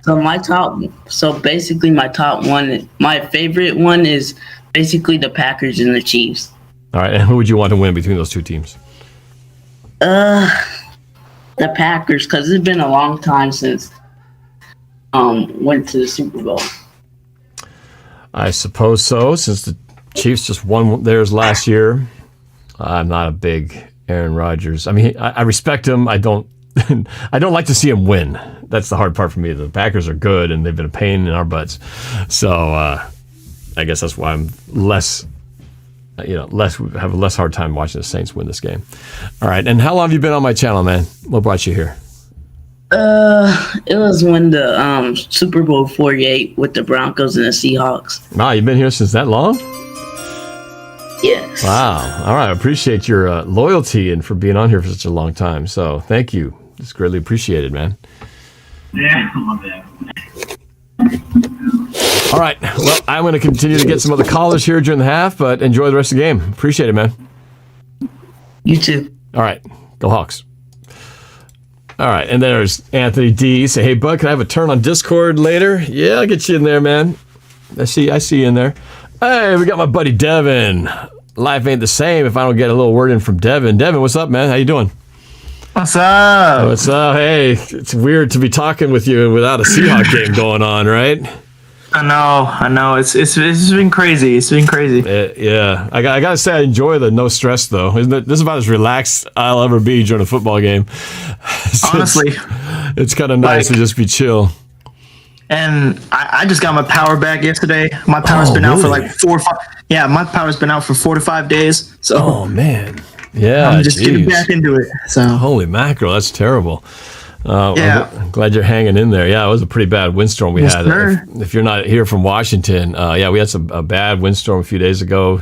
We had been having these torrential rains. It's just softened up the ground, and then we had these high winds. So all these trees and branches and stuff were falling out all over the place. We had over 300,000 people without power. And I guess you were one of them, one of the few to not get yours back. Somehow we were lucky, man. Usually we're one of the first to get our power knocked out. If there's anyone going to get, if there's any sign of a power outage, we're like usually top of the list. And somehow we were in this soft little pocket where it like hit everybody around us except us. That's a rare time it's actually worked out that way. So we were pretty fortunate. Yeah. But I'm glad you finally got yours back, man. Yes, sir. I'm back. So who are you rooting for in this game? What's kind of your, if you're to pencil everything in and your ideal scenario, how would the games play out this week, and who would you want to see in the Super Bowl? Okay, I think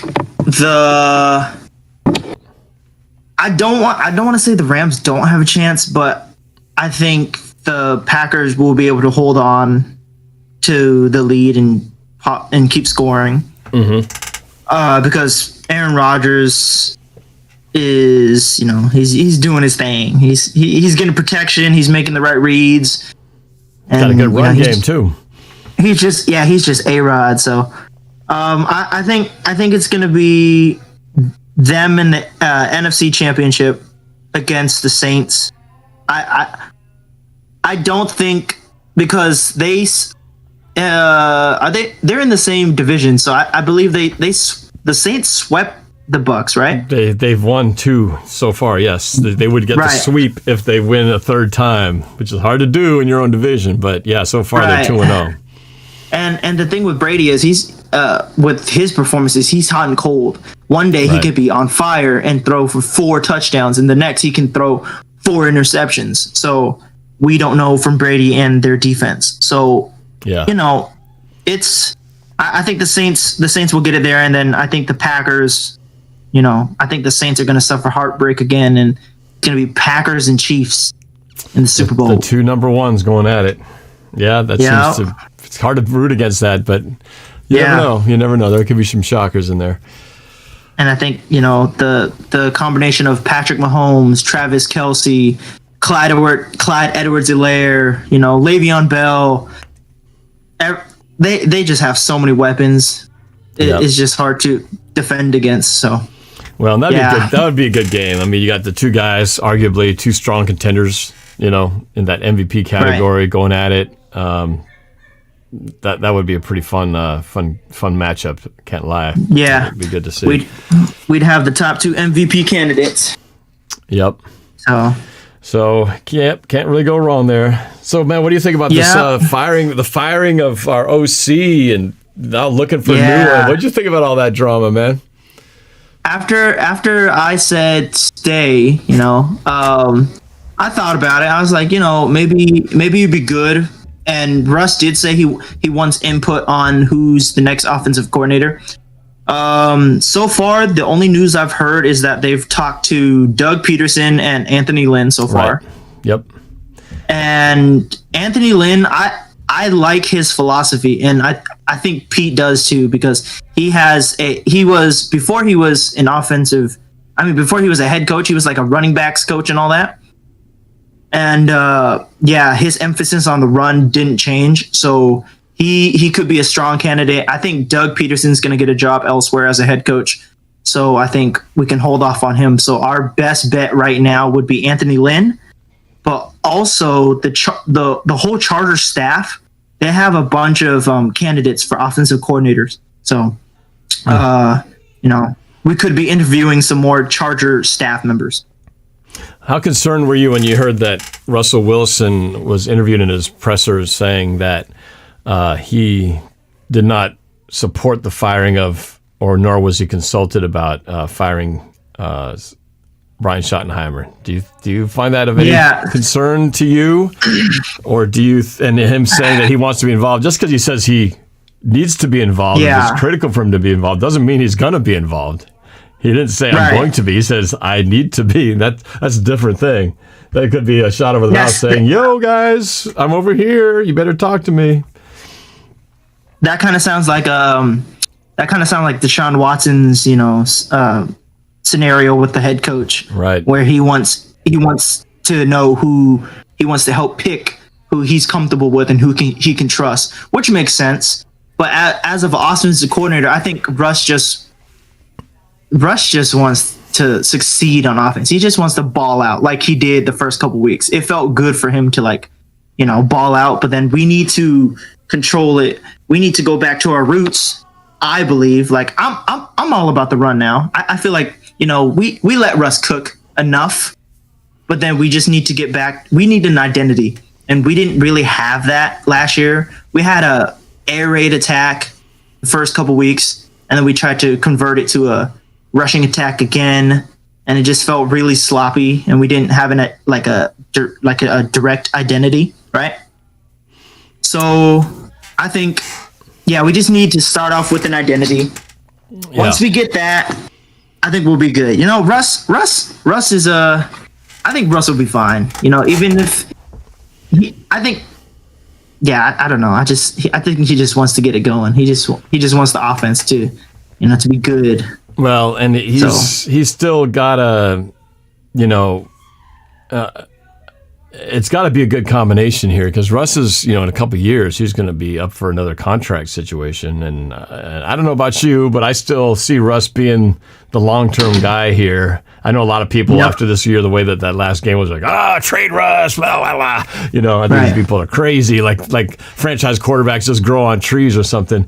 But we see what he can do. I think people forget what the last 9 seasons have been. And just because you have a bad ending, to me is, it's way seeing too short-sighted and not remembering, what we've had. And so I think it's just got to be the right combination. Again, we should have run the ball more. I like the idea that Pete's saying we should run the ball. I think what it means is this: you got to commit to the run, have a good, strong running back back there, who I thought we already did. I don't think Chris Carson's coming back. I think that'd be a long shot, but I think you just got to also have to be more creative in the passing game and be able to get those short yardage passes and it shouldn't be all or nothing where it's like 15, 20, 25 yards down the field or nothing in between. Right. We got to get the short passing game going too. To me, that's always been a component that's been missing recently with the Seattle offense. And just watch this game here. Aaron Rodgers is, they're talking about him being one of the MVP guys, but look at how many times did they run? The ratio of run to pass. I think we got more runs in this game than passes. And so we don't see any issue there. He's still going to make those plays when he has to, but that's kind of what I want to see Seattle do. And their depth at offensive line has been very consistent and nice. One guy goes down, it doesn't bother them. They just pick it back up, and they give Aaron Rodgers a clean pocket. They give Aaron Jones 4 to 5 yards, maybe even more of a hole to go through. So I think so. Our main focus would. I saw an article saying, if we let Shaq test free agency, we sign Quentin Dunbar back, and then we can focus on offensive line. Mm-hmm. That would be risky, but that would make sense because if Quentin Dunbar's 100% healthy, he was ranked on PFF as like the number 2 cornerback in the league when he's healthy, and he played phenomenal. Clearly he was not healthy this whole season. Right. We didn't get that version of him, and so that would make sense, but at the same time, Shaquille's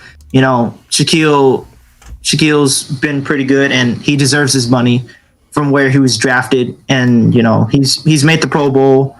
He's proved that he's up there among them, even though he gets like cooked here and there. But I just think. I don't know.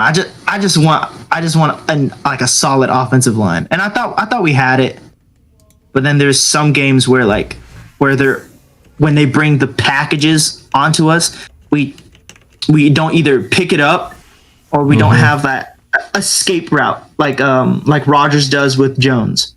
Right. Because Jones is always 5 yards out, and then when the pressure comes to him, Aaron Rodgers can just throw it to him for like an easy 5 yards. So, yeah, right. Yeah, no, it's the Packers are making all that stuff look easy right now. So Seattle's got to, they just got to get a little more balanced and, get a little creative. Oh, I see the kicker's a little bit in pain after he suffered that tackle, I think, in that muffed snap. Wonder if that would be an issue. Even if his arm's dangling, as long as his foot works, I think that's all that matters. Okay, so we're getting ready for the kickoff of the second half. All right, man. Well, those are all good thoughts. It's going to be fun to see. As always, an interesting offseason, a draft that will be interesting with the fact that we have no first rounder. How will John Schneider do his magic act and go, woo, look, all of a sudden there was no first round draft pick, and now we got these many. He'll work some kind of magic there, but we got to hit on the draft wherever we pick. Second round, third round. We have to. We got to make those count. Can't have any more misses because that's going to be crucial. All right, man. Right. It's always good to talk to you. I'm sure we will chat again. But thanks for being on here, man. Appreciate it. Yes, sir. All right, take it easy, bro. Yes, sir. All right. Go Hawks. All right, kickoff is underway now. It looks like it's going to be a touchback.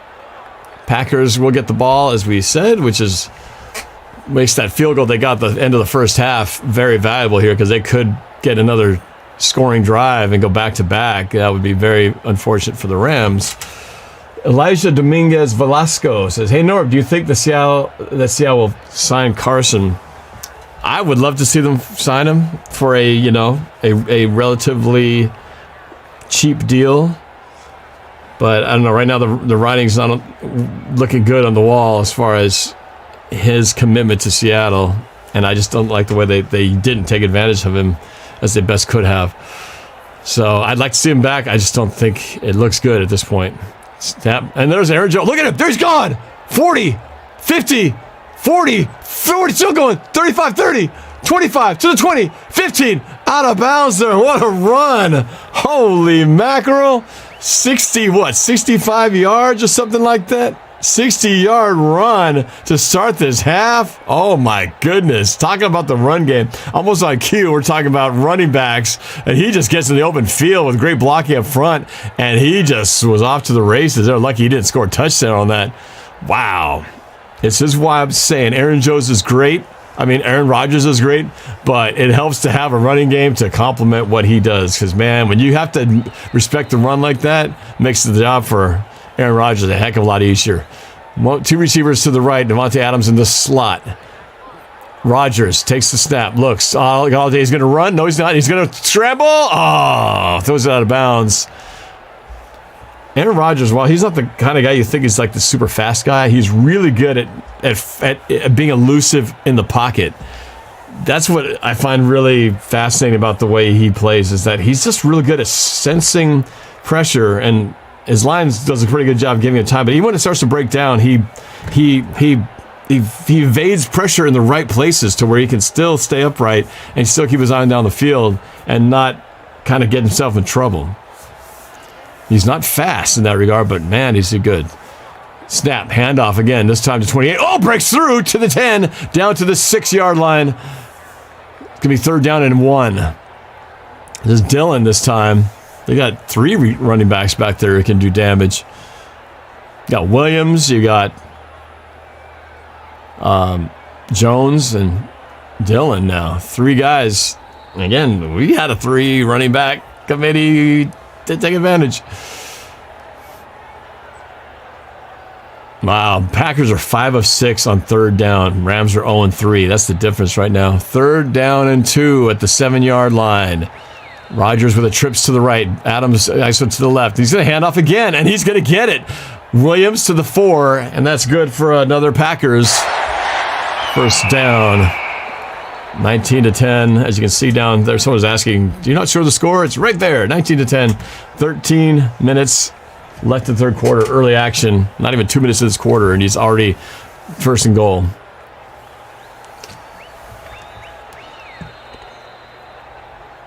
All right, after this apparent score, I'll bring in another caller.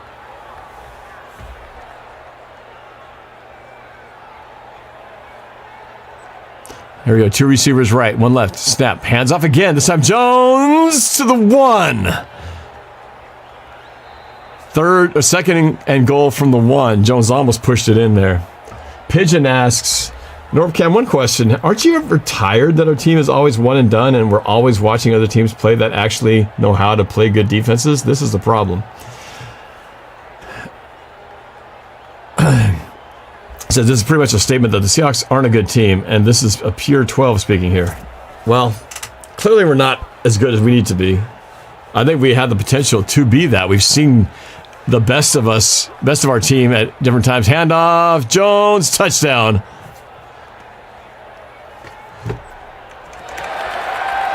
And there you go. There's the play, the back-to-back I was just talking about. If you can get the end of the half field goal score, partnered up with the top of the opening half touchdown, right there you get 10-point swing. And now all of a sudden it's back up to a 25, soon to be 26-10, 2-touchdown lead in a blink of an eye. Oh, that's a nice move by Jones to avoid the number 51's deep penetration initially. Steps to the side of it, and he gets in right after that play. Too easy, man. They make it too easy. So they'll go for 2, actually, to make it a 27-10, make it a 17-point lead with a 2-point conversion right here. That just happened so fast, so easy. 3 receivers right, 2 left, empty backfield. Rodgers stands at the 7-yard line. Jones in motion. He's going to look. Got all the time in the world. Still looking. Finally escapes to the right. Looking. He's going to throw. And it's, dropped. Had it for a second. Jones, the intended receiver, broken up. He wants a pass interference flag. He's not going to get it. So the score remains 26-10, a 16-point, 15-point, 25-10, a 15-point lead right now, 2 touchdowns.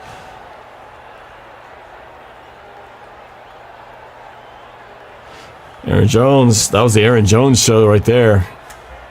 All right, so let's talk to Anthony D. I did promise him I'd bring him on for a little spell here to chat. Anthony D, welcome back to the show, my friend. How you doing? I'm doing good. Can you hear me all right, though? I can hear you all right. Okay, good. Are you watching this game? Are you watching this game right now, or are you just on the stream? Right now I'm listening to you. All right. Very cool. Well, congratulations on writing your first 30 pages of your movie script. That's awesome. Thank you. However, it does look a bit too long, the action and the dialogue, but if you want, after you look at it, you can do some editing on it and send it to me, and I'll look at it and see how you should see it.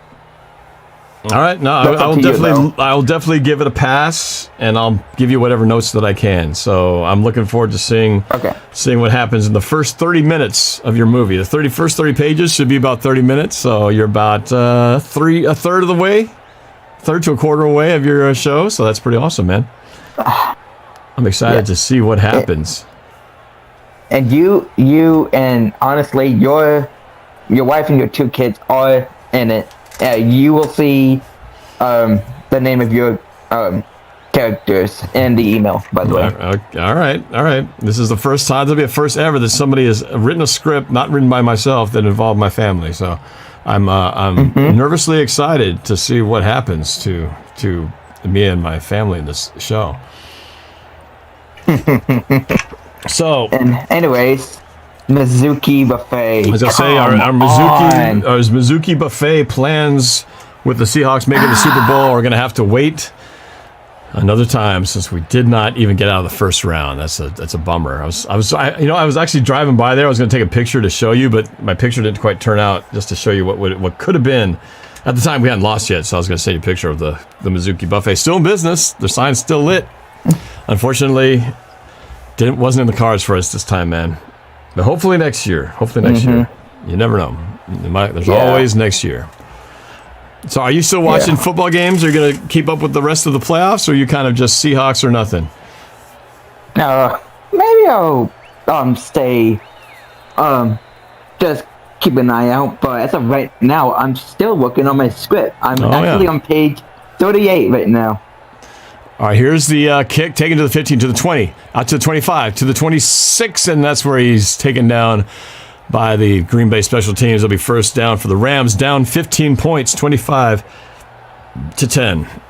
All right, man. Well, 38 pages, that's pretty awesome. If you get to another point where you want to send me an update because you've gotten so many more pages written, feel free to send me the latest. I haven't read it yet, so if you get to like 40 or 45 pages, you can just send me that if you want to. So I will send you 45 pages. Send me the latest you got, and then at least that way I've got more of what you have to review. So I'm looking forward to it, man.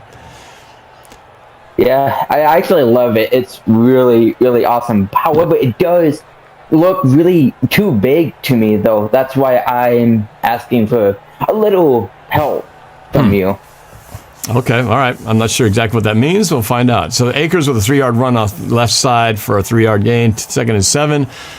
Rams going to turn it up the speed. They often do this. They go up tempo and they go no huddle. So 3 receivers right, 2 left. Goff talking, doing all kinds of hand gestures like he's trying to check his own pulse. Now he says, settle it down. No, we're going to do this. We're going to do this. He's doing this. He's doing this and doing that. Looks like some kind of patty cake dance. 9 seconds left. Takes a snap. 2-3-step drop. Looks. Scrambles to the right now. Under pressure. Throws. All that patty cake business. And it's an incomplete throwaway in the right side. 3rd and 7.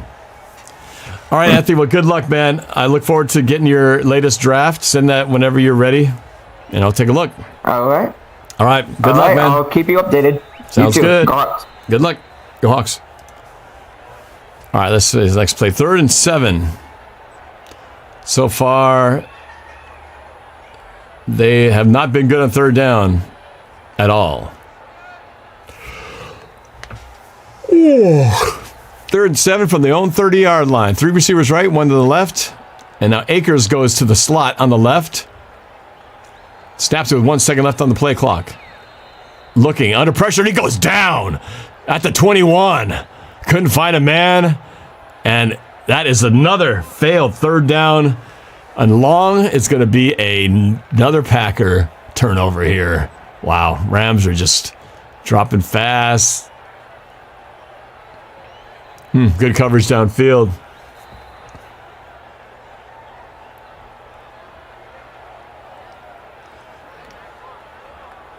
Jeez. Packers looking pretty darn good. Here's the snap. Hecker with the punt. It's going to be, wow, drives him back. The ball's still going. He lets it roll all the way down to the 15-yard line. That's an excellent kick. Not aided by, I think the returner lost the ball or something. It went over his head and just let it go. Anyway, good defensive stop. 15-10. If they get this next one, make it 32, that's going to be awfully tough for the Rams. All right, let's see who else we got here. Who have we not talked to yet? Let's see. How about...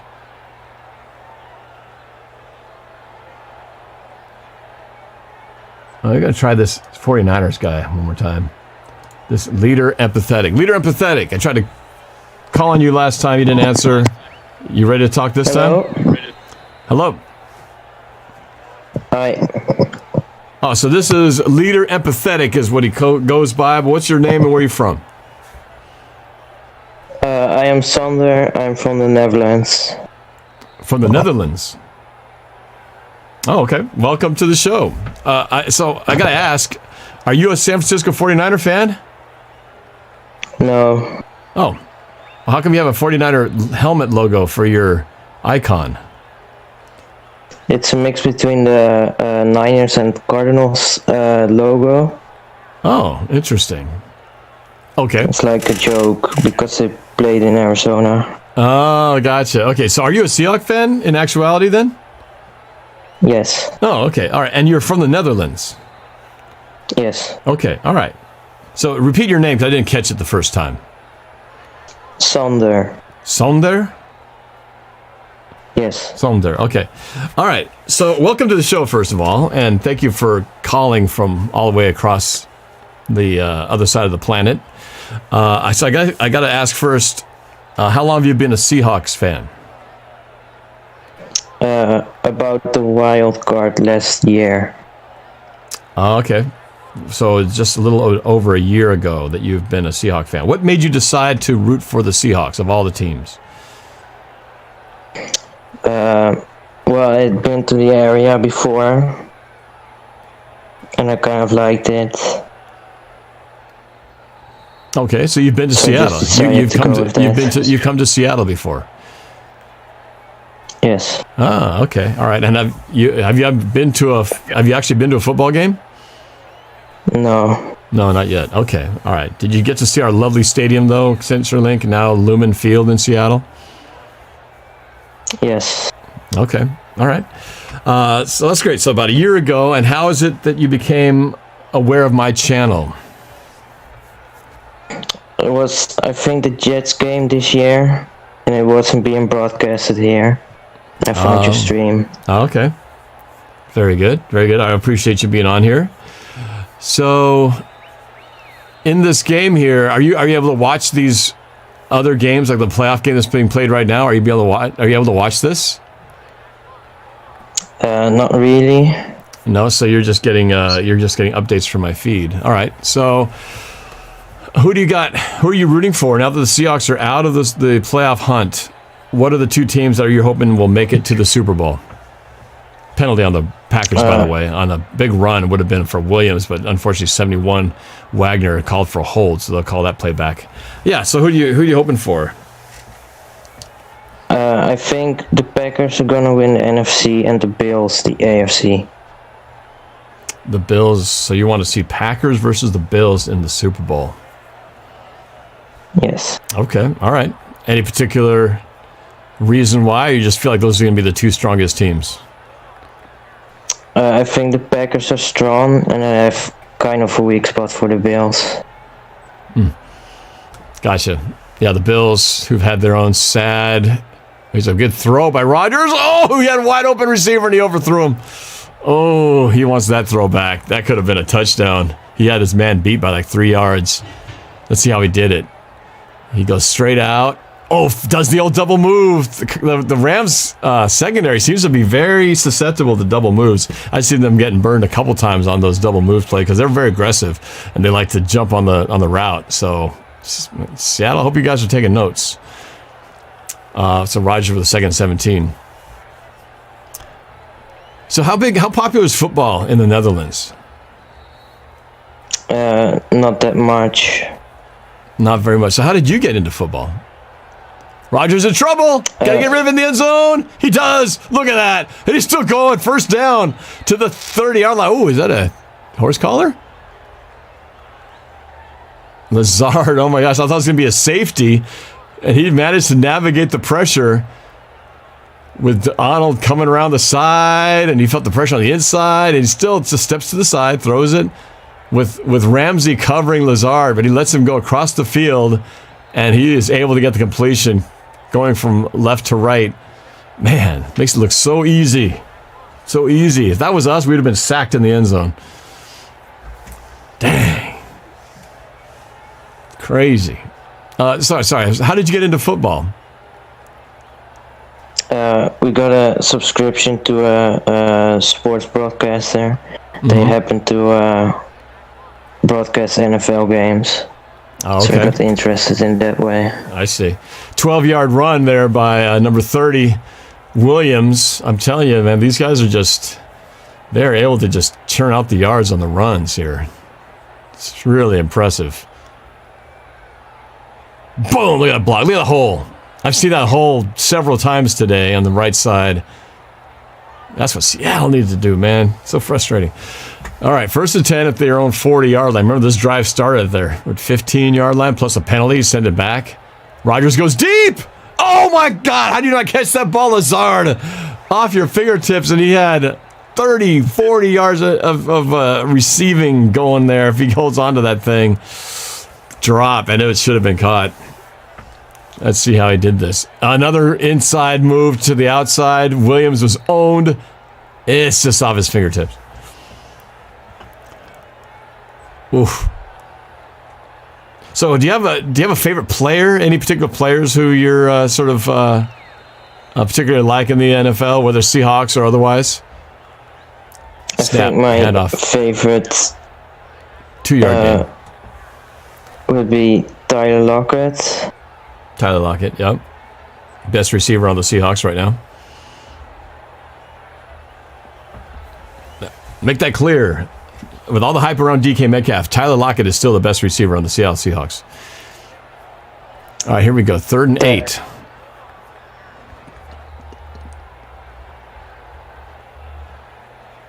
8. Donald is out of the game at the moment, struggling with that sore ribs from the last game when he played the Seahawks and got hurt taking down Russ. Snapped with 1 second left on the play clock. He's got time. Pocket collapsing. Throws deep. Right side. He's got number 83. Oh! Williams this time on the breakup. Well defended. Wow. So a rare 3rd down. No conversion here. Stride for stride. That was well covered. He was not open. It's a little underthrown. That's a really good play by Williams on that one. Jumped early, got the deflection. So they'll have to punt the ball. I think this is our first punt of the day for Green Bay. It is their first punt from their own 41-yard line. Snap, hold, kick. It's taken at the bounce at the 19, rolled sideways and up the field. So they stop it at the 22. And so Rams, a rare defensive stop here. Well, they needed it because they scored again. That would have been almost dagger, nail in the coffin. So what do you like to do in your spare time, man? Are you in school? What's your life consist of over there in the Netherlands? Well, mostly school. School? What year of school are you in? I'm in the 4th of my 5 years in high school. Okay, so you're 4 of the 5 years. Okay. And then what do you plan to do when you get finished with school? Any plans? Hoping to get a degree here and then move to Seattle. Oh, you want to move to my beautiful city. All right. And what do you plan to study?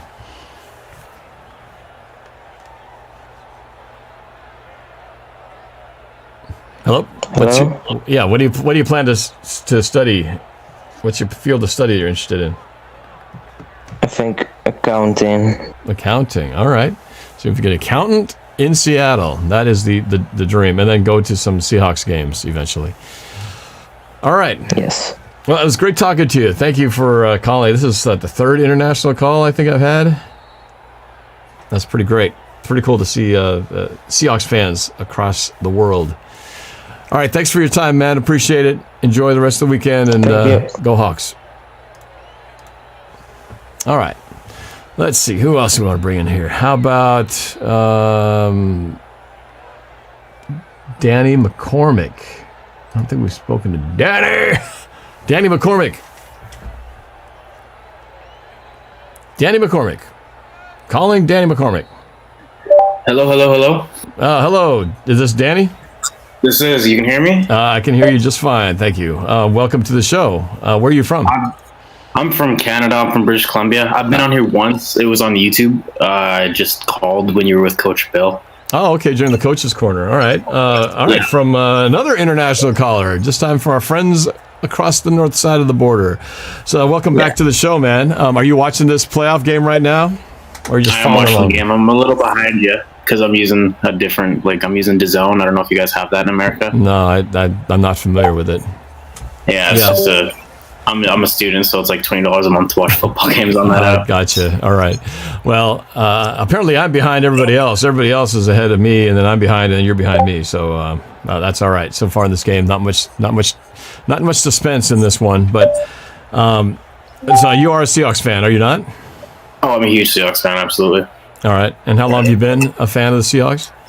2012, 2011. Okay. Around the time that Russ came to the organization. Yeah, All right. that area. And how long have you been on my channel? I think either last season or the season before. This season I really started watching you because of quarantine and everything. Okay. But I've been watching your content for about 2 years now. I appreciate that. Thank you. No problem. All right. So I guess I'll ask first, what's your predictions for the Super Bowl? What do you think? Who's going to be the last two standing when it all said and done? I mean, I want to say Packers and Chiefs, but there's just this really growing feeling that the Ravens are just way too hot right now. And I don't know why. I just think that the Ravens are due to get a win against the Chiefs. Obviously, they got to get through the Bills first. Mm-hmm. But the Ravens have just been battling against the Chiefs and not winning. And it's kind of just like how they're battling against the Titans. They're just kind of due for one of those wins, right? I suppose so. Yeah. I don't really like Lamar Jackson, but, their defense is so good. Yeah. Well, Another possibility is Bills and Packers. I like the Bills. You say Bills and Packers in the Super Bowl? Yeah. I like the Bills. Those are one of those situations like how we were when Russ first came into the league. Is Josh Allen is on that rookie deal. Right. Now, here we go. This is the Rams getting a little bit of a drive here. A couple of straight passes. They got a first down the last one. They got another one right here to Reynolds on the left sideline. So pay attention to the pay attention to the there's a name that's gonna be floating around here pretty soon. His name's Luke Getsy. He's the passing coordinator for the Packers. Oh, he's a possible offensive coordinator. Yeah, that's just been taking up so much of my time lately, just trying to figure out who. Yeah, you brought it up. So there's another short pass, 4-yard gain into Packer territory to Tyler Higbee, 48-yard line. So who do you like? It sounds like you've done some deeper research on here. Who do you like, or who do you think the likely candidate is? I like Mike McDaniels from the 49ers, the run game coordinator. Oh, the run game coordinator, yeah, because they have a great running game. Here's another pass for close to first down to Woods. I like him. I don't know if we'll get him because LaFleur, Mike LaFleur just went to the Jets of Salah. So I think McDaniel will just get promoted to OC, even though they don't really call plays there as an OC because Shanahan does. Mm-hmm. Another one I like is what's his name? I don't like Doug Peterson, I'll tell you that. I'm not a big fan of Doug Peterson or any of the Chargers guys. Why is that? Well, I mean, I like how Doug comes from the Andy Reid, which also comes from the Mike Holmgren, coaching tree. Third and inches, they call this real quick before you break down your analysis. Third and inches type formation. Goff's going to hand off. No, he's going to play action fake. Looking, throws, middle of the field, caught. And it's number 12. Is that Jefferson? That is Jefferson. Jefferson with the completion. So instead of 3rd and 1 with their short run, they go get about 12 yards down the field. They go aggressive. It's a catch. So they move the sticks. Rams not dead. They still got a pulse. 28-yard line. Empty backfield. 3 receivers left, 2 to the right. And there's a timeout taken by the Packers. I'm not sure who to call the timeout there. All right, so give me your breakdown. Yeah, Packers call timeout. And give these guys I'm not a big fan of Peterson. Peterson and Carroll kind of remind me of each other with their game management. They both just don't seem to know what's going on. When's the right time to take a timeout, when's the right time to take a challenge. So I don't want another guy in there that's going to, screw up the cadence, screw up the rhythm. Yeah. Okay. Talking about tempo and rhythm and going fast. I really hope we can snag McDaniels from the 49ers, even though that's probably not going to happen. But that's definitely my number one guy. I just want a young, modern offense. And I just look at this Packers offense and this LaFleur tree, and I just think, what happens if you plug this exact scheme into the Seahawks offense? I think we win the last game. I do. Yeah. I hear what you're saying. It's we're so predictable as part of the problem. Here goes Goff on a run to the 20, slides at the 21, shy of a first down. It'll be 2nd and 4. Jeez. Rams on the move, not giving up. Predictability, lack of commitment to the run.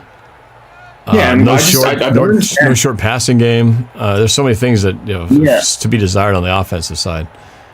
And one thing I don't understand about Pete Carroll is that he's so adamant on the run game, but when he brought in Schottenheimer, he completely took away the fullback. Do you remember when Will Tukuafu, I think that's his name, used to just Tukuafu. Yeah, that guy was awesome. Why did we give up on the fullback? Good question. And if you're going to go, and here's a first, close to a first down. They might not have gotten it. Close to it.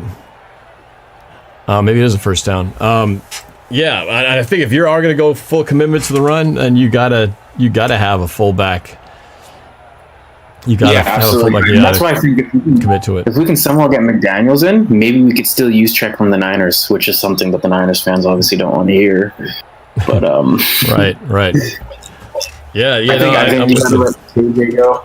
You gotta let KJ go and build your offense. I think that's it. You gotta save some money. Right. Interesting.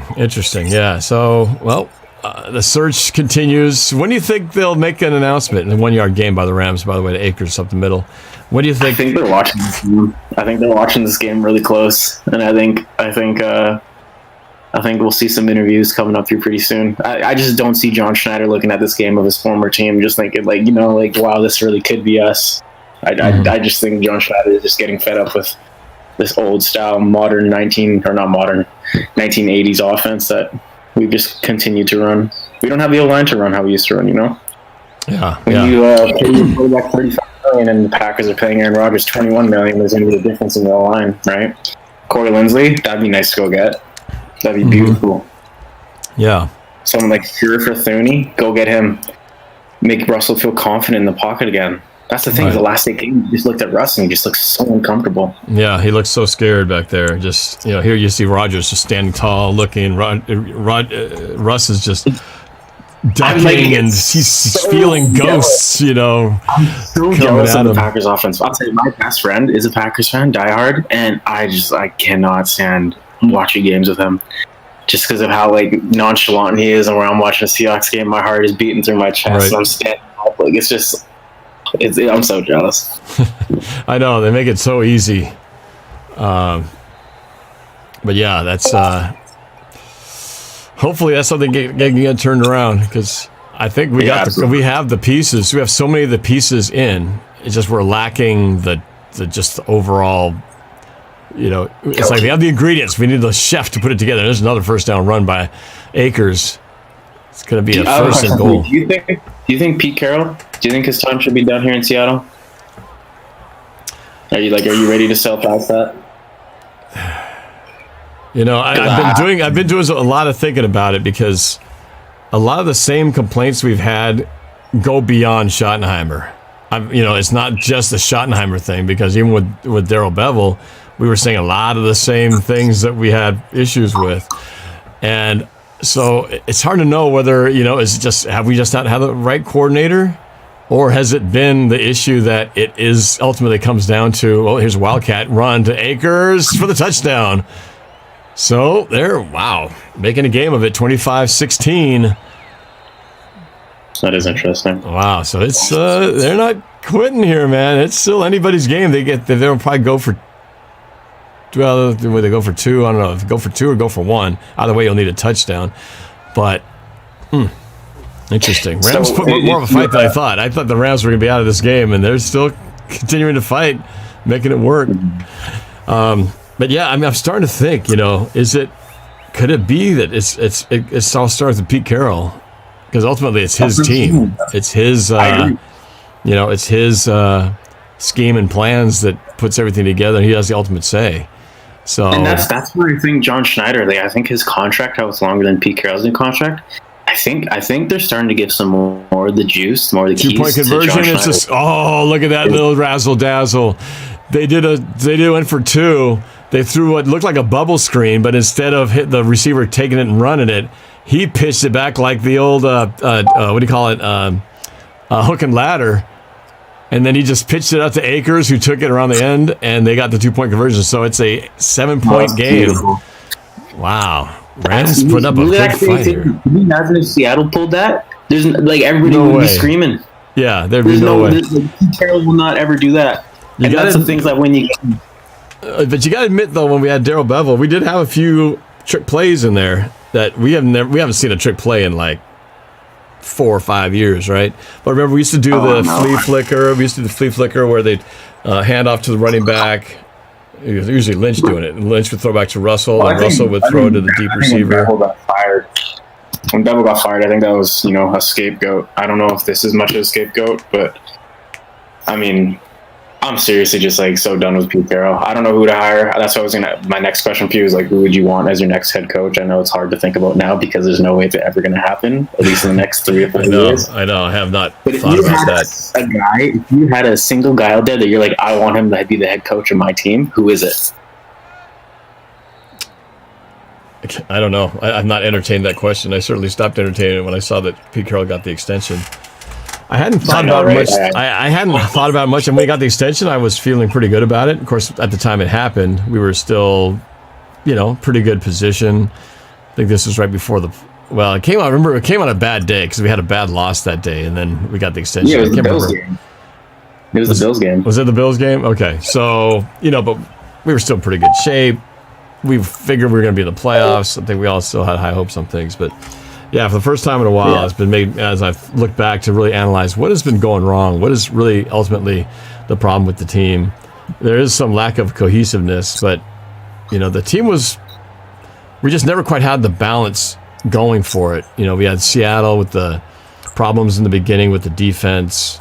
The offense was humming, and then we had a point where both were struggling. The defense and the passing game started to see problems. We were getting sacked, and Russ was turning the ball over. And then that's around the time when the defense started to get things fixed. But then we never quite got back on track offensively once other teams figured us out. And that's the part that's very puzzling as to why adjustments weren't made, with the whole half a season to get it worked out. And it never did. It got worse and worse and worse. So here's an easier question. Would you, if you were to get a new head coach, would you want it to be an offensive guy that would call plays, or a defensive guy like Pete, but just younger, more juice, some salad type coach, you know what I mean? Yeah, a good question. I think, hold on a second, kick is taken at the goal line to the 10, 15 to the 20, breaks to the 25, to the 26-yard line. Good return with 1:36 left in the third quarter. I guess if we had to start from scratch, I think there's part of me that I've been just so envious of what I see the Rams and the, teams like the Rams and what the 49ers are doing. I keep thinking if the 49ers and the Rams had a really good quarterback, those teams should have won Super Bowls already. 100%. And so I look at that and go, man, I want a taste of that. So I guess if I had to wipe the slate clean and have a choice, I'd probably lean to that, because we've seen this sort of conservative, control the ball, play good defense, keep it close. We've had that for a decade and longer. So I guess if we had to start from scratch, I'd want to just change the dynamic a little bit. And really, it's not like you have to have one or the other. I mean, we're seeing teams that are doing the balance on both sides. I think it's just the whole thing. I want a team that I get frustrated of that whole feeling where you always feel like the Seahawks are always going to start slow. And again, this is the Pete Carroll. This is part of it why I do put some of that blame on the Pete Carroll thing. The whole can't win the game in the first quarter, can't win the game in the second quarter. Well, actually, you know what? You can win the game in the first quarter. Look at the Browns, and when you score 28 points to start the first quarter, you're pretty much going to win the game. Here goes Rodgers on a rollout. He's going to run. And smartly, instead of taking the sack or taking the hit, he just sort of throws it into the dirt. Takes him to the class 36. What's that? We haven't seen Russ do just make the smart play in a long time, you know what I mean? Just throw it away. Well, we've seen him do a lot of throwaways. It's been frustrating, but he's gotten sacked a lot too. So, I just wanted to get comfortable again. And man, I feel like we're close talent-wise in a lot of spots, but we're missing in some pretty big holes, namely on spots on the offensive line. But you got to upgrade that left guard in the center. I know Ethan Posick had a good year, but you got to upgrade the center position and the left guard. Left guard for sure. I feel like Damian Lewis, for a rookie, had a pretty good year. Brandon Shell, I thought overall was good. Oh, here's a first down completion to Lazard to the 39-yard line, first down. Packers. That's why I think if you can go into free agency, I know we never ever get the big players in free agency, but if you could pull out a Corey Linsley or a Joe Thuney or a Brandon Scherf, it's just all the more confidence to Russ, man. Like, you just gotta give him something. Yeah. Our O-line was in full paid $21 million this year by the Seahawks, and 13.5 of that went to Dwayne Brown. And the Packers O-line is getting paid like $45 million a year combined. And Dwayne Brown, I kind of thought he was doing great, and I found as I learned from my coaching corner segments, he's not exactly been perfect. He's made some mistakes too. So even the guy who you kind of think is, Dwayne Brown, he's solid over there. He's not exactly, without fault in this, in retrospect. So, but it's hard to just completely start a whole new left side of your O-line, right? I mean, at least Dwayne Brown has been. He's been pretty good at protecting Russell Wilson from, for the most part. He's not like he's getting trucked and beat or stuff like that. But nevertheless, exactly. There's still things to be desired there that it's not working as a whole. So I honestly think that one of the biggest things that you have to do this offseason is you got to unload a big contract, whether that's sadly Bobby. I don't want to say that, but sadly Bobby. Or, maybe cut Jarran Reed. Also, I don't know. He had a good season, so it's kind of hard to cut him. But you got to free up some money because you can't have your $35 million quarterback looking like he's getting paid $15, Right. That's what Russell's thinking in the back end of the season. That's just my ideas on what to do. I don't know. I'm not the GM. Obviously, John Schneider has done amazing things, and I'm sure he's going to continue to do amazing things. But if I was the GM, I think I would start with freeing up money and just going and getting yourself an O-line. tough, man. It's such a tough balancing act because you got only so much money, and next year the cap is shrinking, so we're not going to have the luxury of a few extra $1 million. We may have to work with less. So it's an already tight cap. Maybe that's what John's thinking is when he drafted Jordan Brooks is like he just thought, you know, the Bobby contract's huge, and I don't want to see Bobby go. Bobby's my favorite Seahawk, but there's got to be something that gives, right? You got to give to get, right? Yep. That or else you got to strike gold in the draft. Yeah, which we actually did in 2020. Great draft. Love that draft. Yeah. They did pretty good. Next season.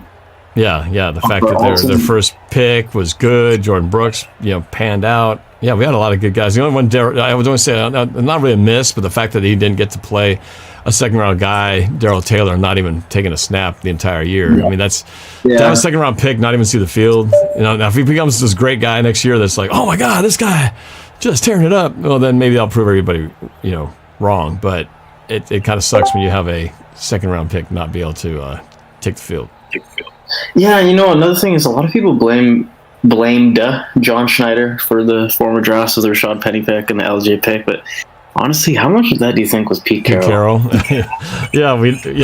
it's the two of them. They decide these things together, and so I know. I feel like we've missed more than we've hit on the higher rounds for sure. But and the last thing you want to see is some newspaper or some article in 10 years from John Schneider saying, oh, I just, it never worked out after I won Super Bowl win because Pete Carroll held me back and I wasn't able to do what I wanted to do. That's the last thing I want to see. Wouldn't that be the irony? The feeling I'm getting lately from Pete Carroll is that he's just not too old, but too fixated on this old style. Yeah, set in his ways.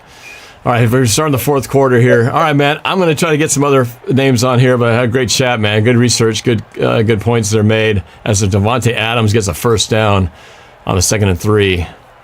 Up 7 points, 25-18. Take care, man. It's good talking to you. Yeah, absolutely. Thank you. All right, go Hawks. All right, Danny with some good stuff there. Let's see. Let's go with... All right, we got to go with my pal. Got to get Chef Jack Attack. What's up, Jack? Yo, what's up, Norb? There's Mr. Energy Ball coming from the East Coast. You watching this game?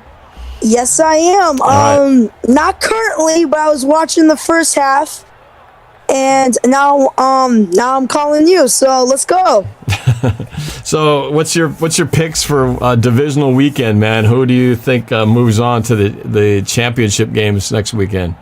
All right, so I actually have Rams coming back in. What's the score right now? 25-18. 25-18. Packers on top by 7, but the Packers have the ball and they're driving about midfield. That's close. It's a lot closer game than I thought it would be. You know what? I don't like the Rams, but let's just go with the underdog. I have Rams coming back with the game-winning field goal. Wow. All right, here we go. So, Aaron, don't catch that ball. You're actually good you didn't catch that ball. That would have been a loss of 6 yards in the play.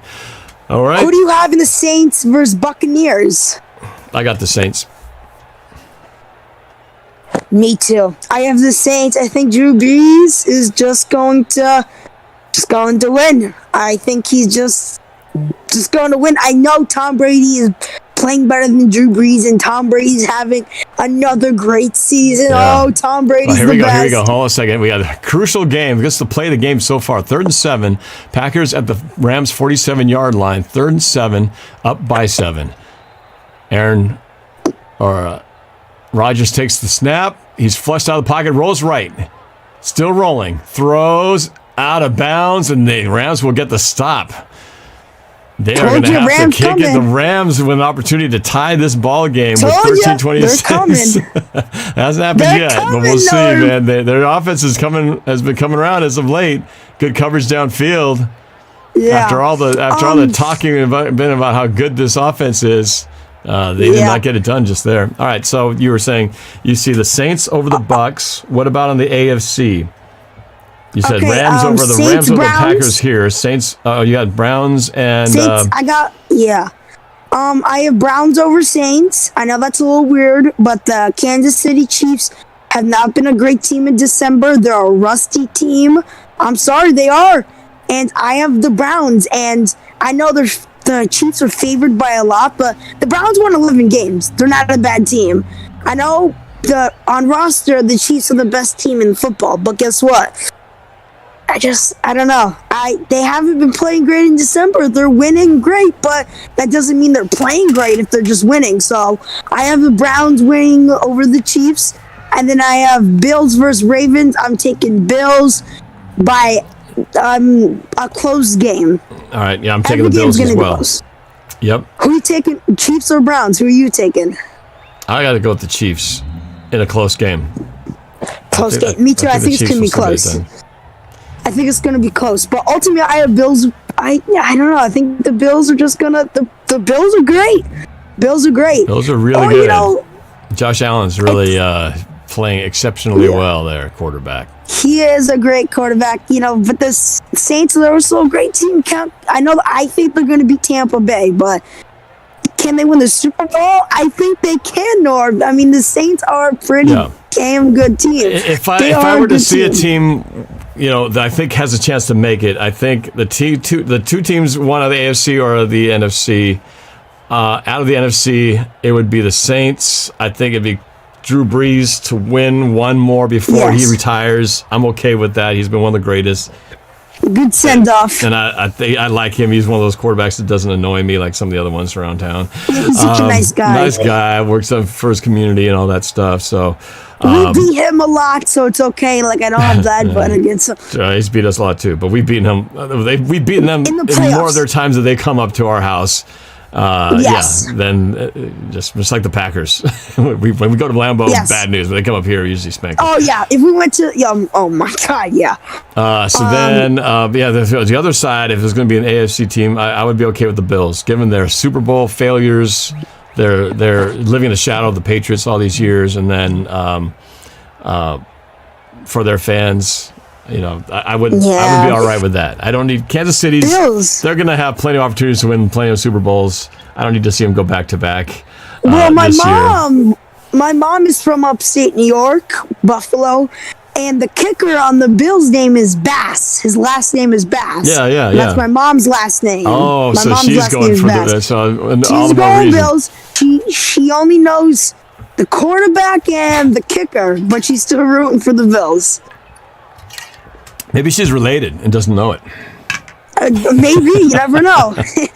You never know. A cool story. It would be. Who do we get in free here we go. agency? Hold on a second. First and 10. Rams trying to mount a comeback here. Swings it out to Jefferson for an 8-yard gain on first down. Okay, you were saying something about free agency?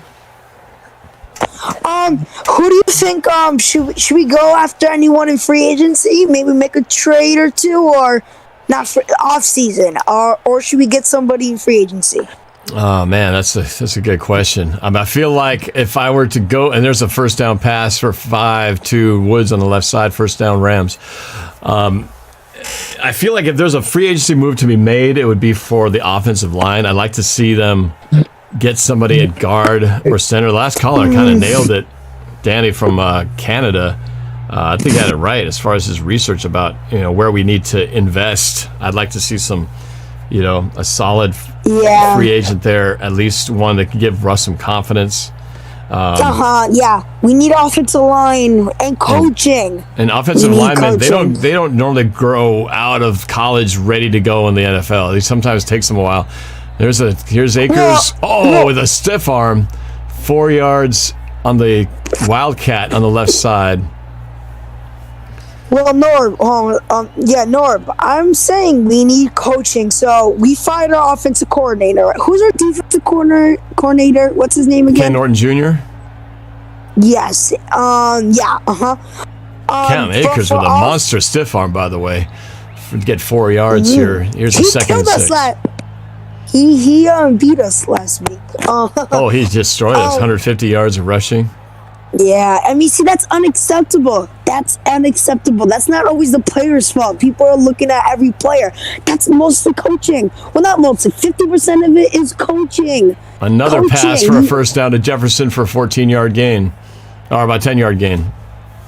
Oh, boy. Let's go Rams. Man, the comeback you're talking about is actually slowly starting to come into form. They're coming. Oh, my goodness. This would be a shocker, man. If the Rams could pull this off. I mean, the only way I could rationalize this and feel okay about it would be the fact that, well, we did lose to one of the best teams in the NFC. I guess there is something to be said about the old, well, at least we lost to them theory. Yeah. I don't like it, though. You know who I don't really like? And he is the MVP this season, no doubt about it. Oh, drop pass by the Reynolds. Yahoo. Aaron Rodgers, remember, it's most valuable, not best player. And Aaron Rodgers is the most valuable player of the year. But I don't really like Aaron Rodgers. Right. Yeah. I don't think he's that nice of a guy. You're just sick of seeing him on all those State Farm commercials and just double check and all that stuff. Yeah, you know what? I am. You know, some of his teammates don't really like him too much. Like, he's a great quarterback. He'll go down to his top 10 best QBs of all time. It's just, I'm not a big Aaron Rodgers fan. How about yourself? No, I'm not either. Just mostly because we've lost many times to him. So, and Goff under pressure goes down, sacked for a loss of 6 or maybe 7 yards. So it's gonna bring up a third down and long, 18, I think. That's like the third sack they've got on Goff now. Well, are they in field goal range? Well, now that they're at the 34-yard line, 35-yard line, it's going to be a long field, like 52 yards. Yeah, it's long. It's long. If they had Jason Myers, it would be easy money.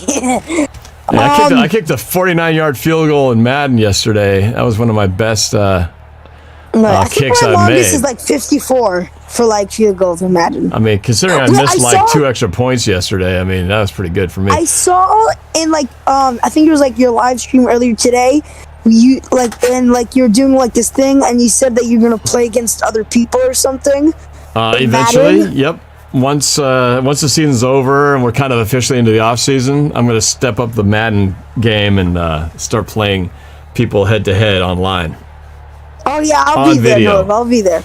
So my goal, ideally, what I'm hoping to do eventually is to make it to where we're playing like this, but we're literally on voice as well, so we can literally be talking and trash talking and all that kind of stuff. Trash talking. I'll give you the Seahawks. I'll be another team. Hey, speaking of the devil, there's Aaron Rodgers doing a State Farm commercial right there. Of course, see? Oh my God. Hey, BJ, just joined the NORBFAM All-Pro level of the membership program. So thank you, BJ. Welcome to the program, man. That's greatly appreciated. That's awesome. Here we go. Got to call this play. 3rd and 16. At this point, the play of the game. 3 receivers to the left, 1 to the right. Let's go, LA! Pump fakes to the left. He rolls to the left, Wilson style. But this is going to be a pass to the receiver Jefferson on the left sideline, only for 3. And now they're going to have to face a field goal attempt. What are they going to do here? It's going to be 3rd down and long. I don't think they're going to go for it. 4th down and long. 4th and 11, they're going to have to go for a... Oh, wait. No, there's a way back here. What am I talking about? They're not even close to midfield. Yeah, this is a punting situation. So Packers with an opportunity to get some distance here with a touchdown lead. Are they in field goal range? No, right? No.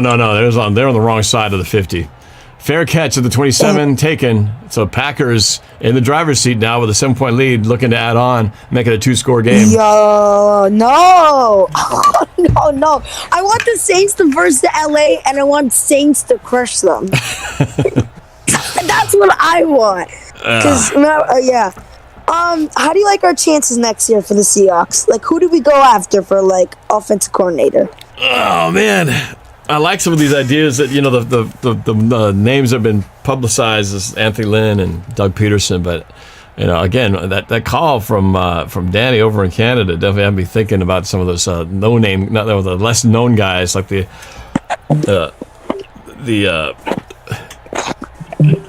the run coordinator for San Francisco. I mean, some of those teams have had some pretty good, schemes. I like those schemes. I'd love to see some of that come over to Seattle. So I mean, Norb, do you know what the problem is with Seattle? And I'm going to say it again. I'll say it 100 times.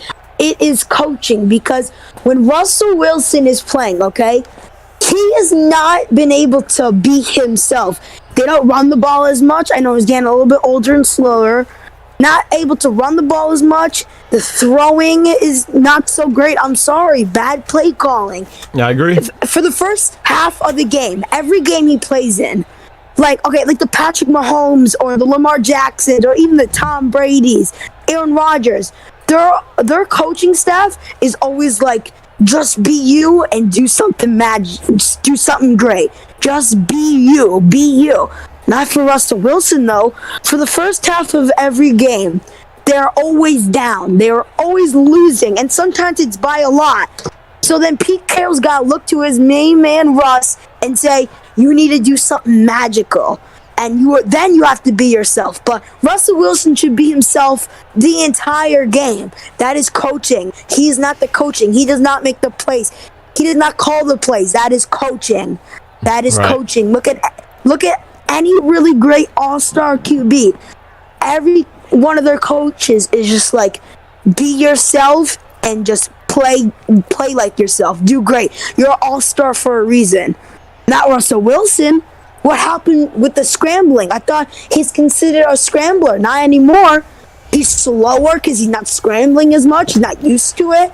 Well, and even just designed read option plays, there wasn't enough of that. Bad. There wasn't enough of that. There should have been more of that kind of stuff. No, in any sport, in any game, you can't be coming down by 15 plus points, 13, 10 points. And that's kind of a regular thing, really, since Pete Carroll's been here. That is so normal. Which is very concerning about that. Yeah, in every game in Seahawks in the last 10 years for the Seahawks, every game you expect them to be down by a good amount in the first losing half. At the half and have to win it in the fourth quarter. Handoff to Aaron Jones for a 4, still going for 5 yards, almost 6. Because, Norb, every year with any NFL fan or whatever, every fan, and even every Seahawks fan, everyone, I don't care if you're a Chiefs fan or a Giants fan, whatever, every time the Seahawks make it to the playoffs and it's a close game and Russ doesn't make that big play to win the game, everyone's used to it by now. It's every year the same thing. Oh, we were down. He was making an epic comeback, but he couldn't finish it. I'd like to see the Seahawks where they can just be the team that pours on a bunch of points early on. Whoa, we had a fumble, but the ball came back right to Aaron Rodgers. Able to pick it up and run for a little extra yard there. We've got a Packer player, Lazard. Who's that? Dylan, the running back Dylan, who got hit down on the ground. He's the one who took the hit and fumbled. Rodgers was lucky. He never had secure grip on the ball. It's a little loose. No, he got it, but then he gets, pow, boom. He just got laid out, and the ball came loose. It's lucky they didn't turn that ball over, man. That would have been a disaster for the Packers. Yeah, man, you bring such great energy, and I agree with you, man. I think it's more of a coaching issue than it is a talent issue. And we'll see. It's going to start with the coordinator position first, and then we'll see where it goes from there. But the whole discussion is Pete Carroll. Is he the cause for all this? No, I don't know. I mean, like I said, coaching's the number one problem. But also, guess what? If you're a great player and you want to be known as a great player, you fight through it. You go find a way to win the game. That's why we know Russell Wilson is so great. That's why we know Deshaun Watson is even great. A little underrated because they make something out of nothing. But not every game can be like that. That's what I'm trying to say. Not every game can be like they have nothing and they have to make something out of it. They are wasting Deshaun Watson's talent in Houston. Right. They're in a way, Russell Wilson is gonna get tired. He's gonna break down. He's gonna injure himself. He is not on the team right now. they're wasting his talent in a way. They are. I'm sorry. You have a top player in Russell Wilson, and when he is coached right and playing at his best, he is the best football player in the planet. You realize that? He is better than Mahomes. He's better than anyone by a lot. It's not even that close. When he is the best, he is literally the best. But guess what? It's hard to be the best every game. For 17 weeks, it's hard to be the best. And that's not fair. That's not fair. I'm sorry. You're wasting Russell Wilson's talent, Seattle. You have the team is there. You are close. The team is there. The team is right there. We have the roster for it. We have the roster to go. Not our coaching, though. Not our play and calling. I think we'll find out soon enough that if it turns out to be, if we get our new coordinator and it's just a repeat of what we've been seeing, then I think it might be safe to say that it might be a product of Pete Carroll being the head coach. And that's going to upset me. And if that's the case, then we're change from the top will really be necessary if that turns out to be the case, man. So it can't come down to the wire each game. Yeah, it can't. Whatever with and that is Pete Carroll's philosophy. Can't win the game in the first quarter, second quarter, third quarter, fourth quarter. Tom Brady is lost.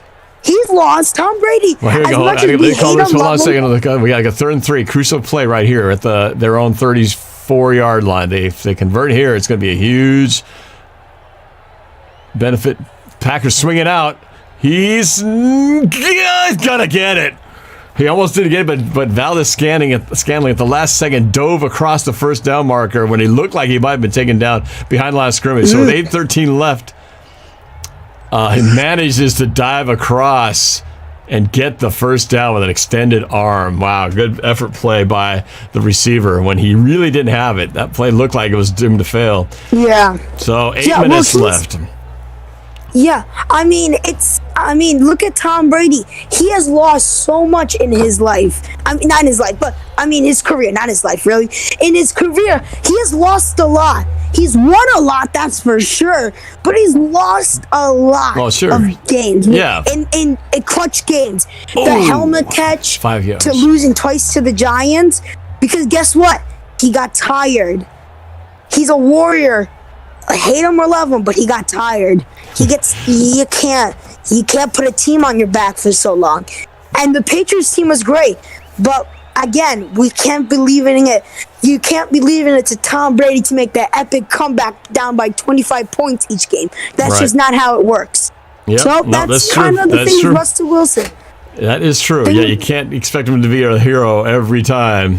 And it's not a good formula to live by, because at some point that luck's going to run out. And we had a little bit of that luck, really. Our record, here he goes, deep throw. He's got him. Oh, he's going to be gone. Touchdown. Touchdown, Packers. That may be I won't say it's too early, but it could be. They're starting to hammer the nail into the coffin. Touchdown to Alan Lazard. Deep throw. Got behind the secondary. 31-18 with the extra point to come. I don't know, Jack. Just talking to you might have just jinxed the Rams by this conversation. Yeah. Wow. Well, yeah, I mean, yeah. That's why Mahomes, everyone thinks he's the best, and he's a great player, and he will go down as one of the best if he keeps this up. But guess what? Jeez, man. And this isn't even Devontae Adams. These are the other guys stepping up. Yeah. But he's got Patrick Mahomes got like a lot of good stuff around him. Like, think about it. He's got the perfect team around him. A great coach in Andy Reid. And you know what I don't like what a team's doing? And I don't like what the Eagles are doing. Because each time their head coach does not have a good season, they fire him right away. And their owner was saying how Doug Peterson didn't deserve to get fired. But he still fired him, when Andy Reid was the coach for the Eagles. He made it to the Super Bowl. You fired him because he had a bad year. I don't know what they're doing is right. I mean, Doug Peterson is a Super Bowl coach. He had one of the best trick plays of all time in the NFL history. Like, he's not a bad coach. He's actually a good coach. He just Thanks, doesn't have PG a Boy, team. for subscribing. TY, thank you for subscribing. Yeah, no, I hear what you're saying. And Jack, and I'm going to have to get some other people in here because you bring it every time. But, man, got to mix it up a little bit. But, yeah, no, it's a good. Those are all good points. 30, 35 on the kick return to the 30, to the 40, 41. All right, a big return by the Rams to get them. The comeback's going to happen. They're going to have to do it in 6 minutes and 44 seconds, down by 14. Well, thanks for having me on. Hey, Once man, again, always. thanks for a great season. Yep, Chef Jack Attack. Check out his YouTube channel. He does cooking. He has a cooking show, by the way. So go check out on YouTube. I have to ask you, have you seen a recipe yet? Have I seen a recipe yet? Yes. I have not yet. You got one to recommend? I'm still waiting for it, Norb. Norb, I'm still waiting for it, but thanks for the shout out. All right, man.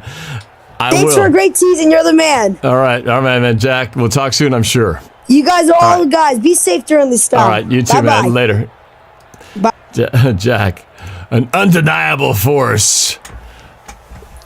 Woods with the pass about 8 yards down the field. 2nd and 2, 6.5 minutes left in this game. Down 14.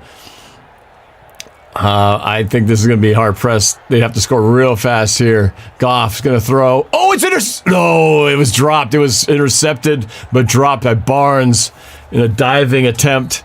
3rd and 2. Oh, that's dangerous. There's a lot of dropped interceptions in this game. Rams had 2 in a row at the end of the first half, and this one, he had a jump. He saw it coming. He just couldn't hold it in. You know what made that deep play to Lazard work so well was, again, the run game, because they had a great play-action fake, and the 2 corners, they bit just for a second. They came up to help on the run, and that little hesitation was enough. There's Akers with a first down, so they'll keep the drive alive with 6 minutes and 10 seconds left. They had a great play fake. The corners bit, and that's what allowed Lazard to get behind the secondary. I'm telling you, man, everything starts with the run game. Everything grows from there. Goff, deep drop. Under pressure, throws to the left side. Complete. Nope, it's not complete. He dropped it. Woods, intended receiver.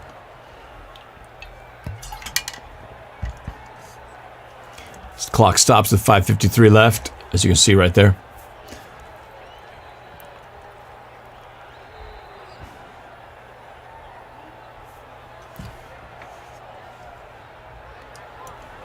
Now, you got a lot of people here on the chat.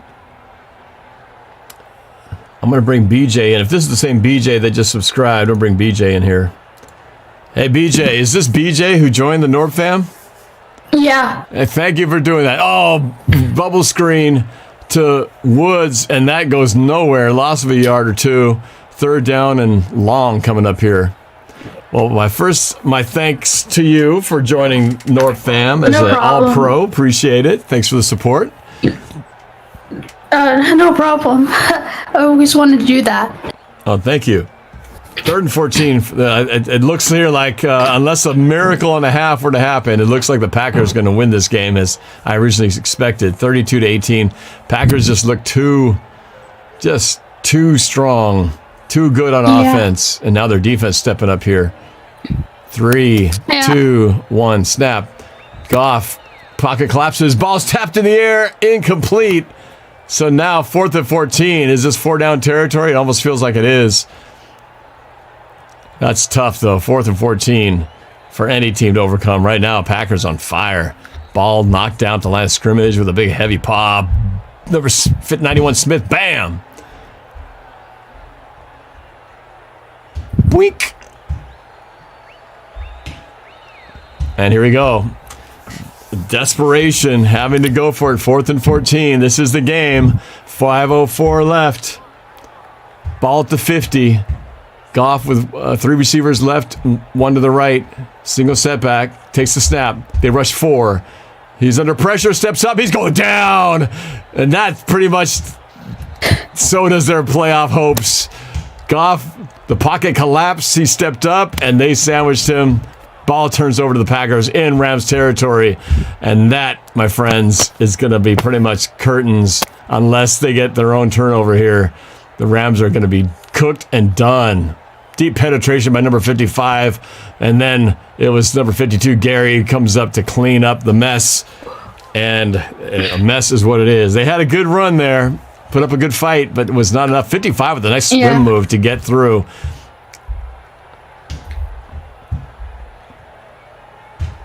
Wow, Packers looking good on both sides of the ball.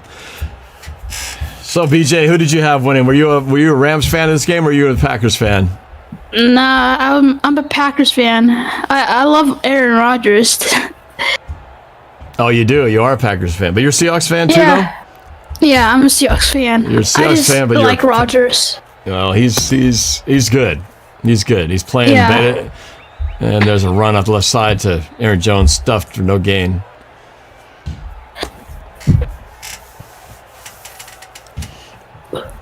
Yeah, so what do you think? What's your Super Bowl pick? I have Packers winning the NFC and then the Bills winning the AFC, because I just think the Chiefs are, just not better as a team than the Bills. I think the Bills have everything going right for them. So do the Chiefs, but I just feel more confident in the Bills to win. Yep, I think they'll be tough. I think it'll be a tough out. We're going to find out pretty soon here how they do. But here goes Packers with a rollout. It's going to be a first down to the tight end Tanyan.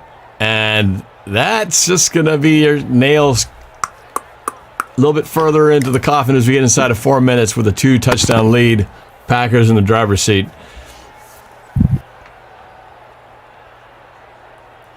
Man, Packers make it look so easy. Yeah. Sickening. I wish we had Matt LaFleur as our head coach. So our offense looked like that, too. Well, and Aaron Rodgers was had his head coach, which, for a long time, I think really that's why, we beat them in the NFC Championship game in that miracle game. Was really because of too conservative play calling, because we were down 16. What was the score at the point when we made our comeback? 16-0 at some point? Or was it 19? I think it was 19 or 0. 19-0. And then it really should have been like 20-something because they had to keep selling for field goals. And just very conservative on their side of things. But, we appreciate that, though, because that gave us our miracle comeback and a Super Bowl appearance. But, well, here we go. Rodgers firmly in control and doing very well under the new head coach. Ball at the 27-yard line, 2nd and 4. Takes snap handoff. First down run again to the 20, just wearing down this Rams defense. 2 minutes, 33 seconds. Yeah, this game's over.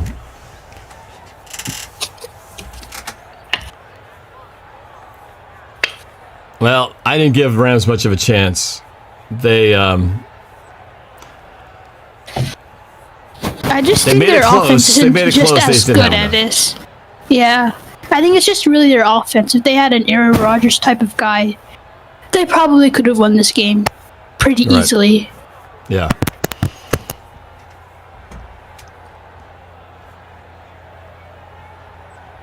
Well, so that old saying, defense wins championships. Well, the number one defense ain't going to get it done. Yeah, but you got to have some kind of offense to help the defense. Yeah. Defense really balance wins championships. I think is really what you want to say.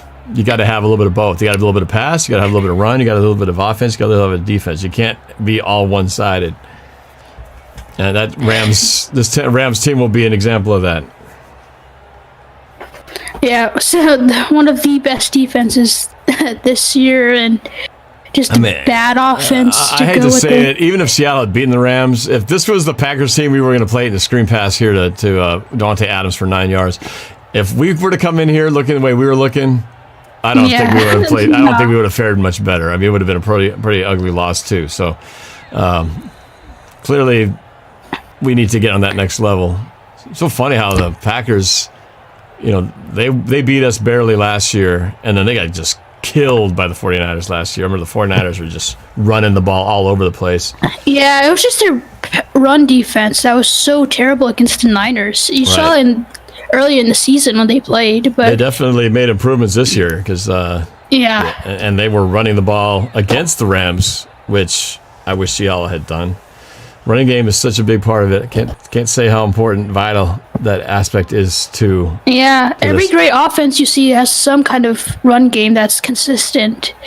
Like they don't just run away from it; just they use it as their own Yeah. cheat code. And it does open everything up. That's why they got that touchdown to Lazard. There was a play action was because they had been banging him on the run so much. Yeah. They had to respect it. And it affects not just the line and the linebackers, but even the defensive backs, too. Second and 2 with 2.5 left. Los Angeles out of timeouts. Barring any kind of crazy turnover here, Packers don't have to do much except just control the ball here. And there's the first down. Holds on to it. So it's is that first and goal already? At the 8? Yeah, so this is... Yeah, they may not even... they may not even have to score again. They might just sit on it. Yeah. So that's it. That is going to be the Packers moving on to the NFC Championship game, but they will be hosting it this time. So very good chance. Well, it's going to be a very interesting game next week. I mean, I'm expecting the Saints to be the team to be coming into the Lambeau for the NFC Championship game, and I think that makes for the most intriguing NFC Championship game. Yeah, but I don't see the Saints winning. I think if it's like really cold there, I think they're going to lose by a blowout because they're an indoor stadium team, so they're not used to this cold weather all the time. So they're just going to be blown out in that game if they do move on.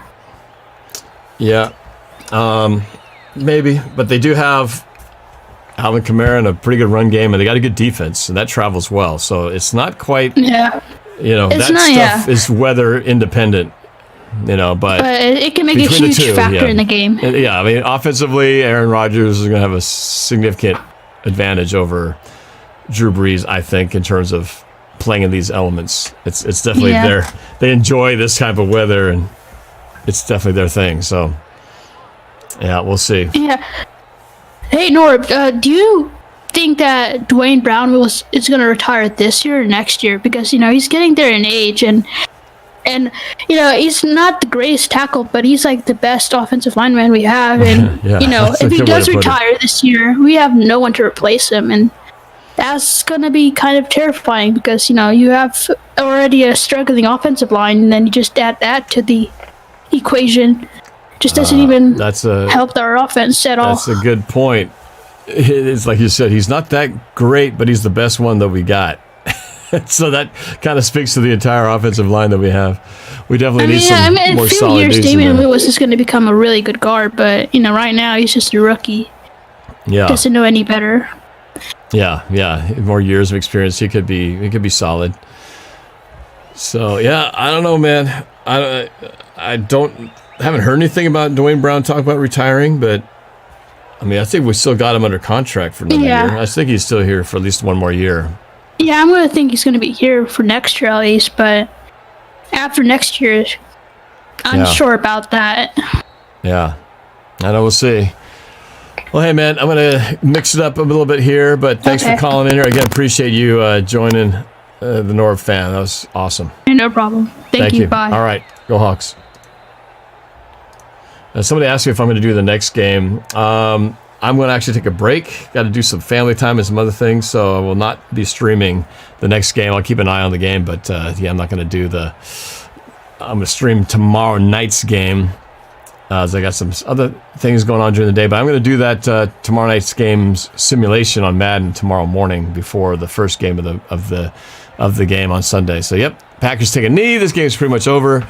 I'll take one more call here before we end things here, since this game is pretty much said and done. Appreciate you guys being so active here on the chat, man. There's so many people, and I didn't get to talk to as many people as I would have liked. But let me talk to the Northwest Sportscast, because I know they were in the drawing for the NorbCam football down to, I think, the last 3. So I want to talk to Northwest Sportscast. Northwest Sportscast, are you there? Yes. Hi there. Tell me a little bit about your name. What is Northwest Sportscast? Who are you, and what is Northwest Sportscast?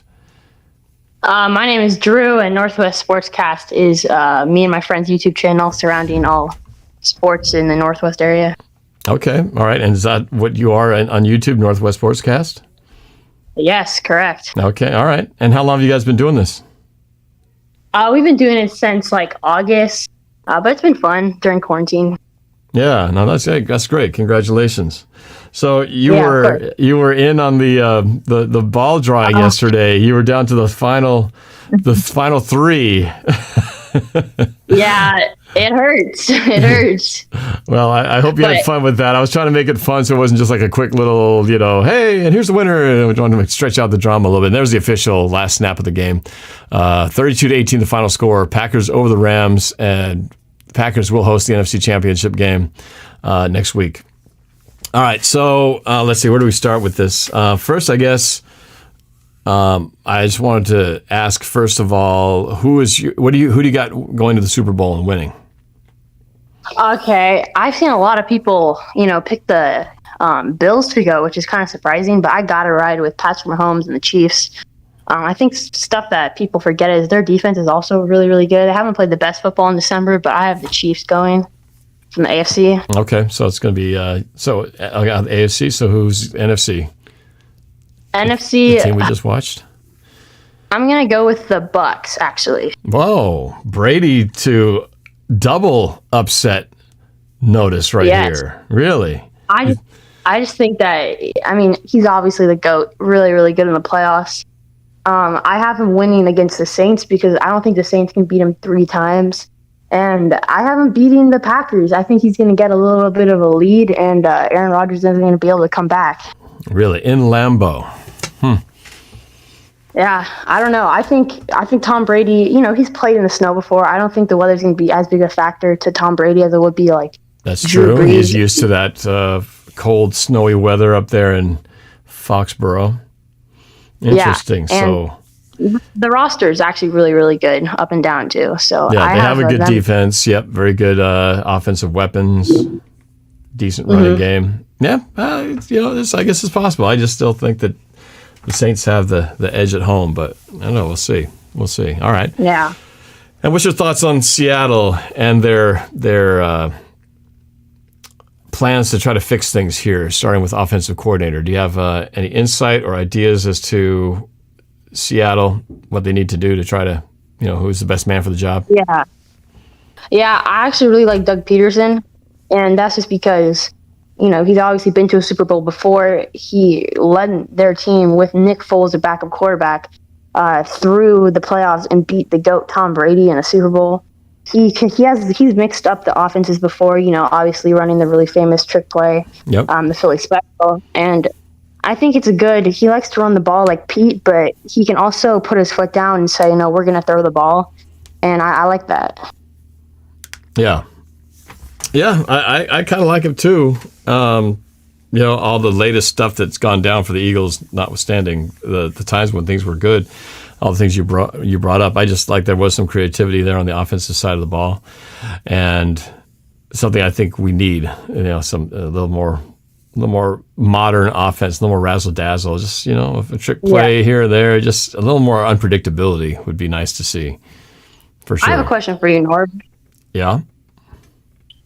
If what happens this year happens again next year, are you going to put the blame on Russell Wilson or Pete Carroll more?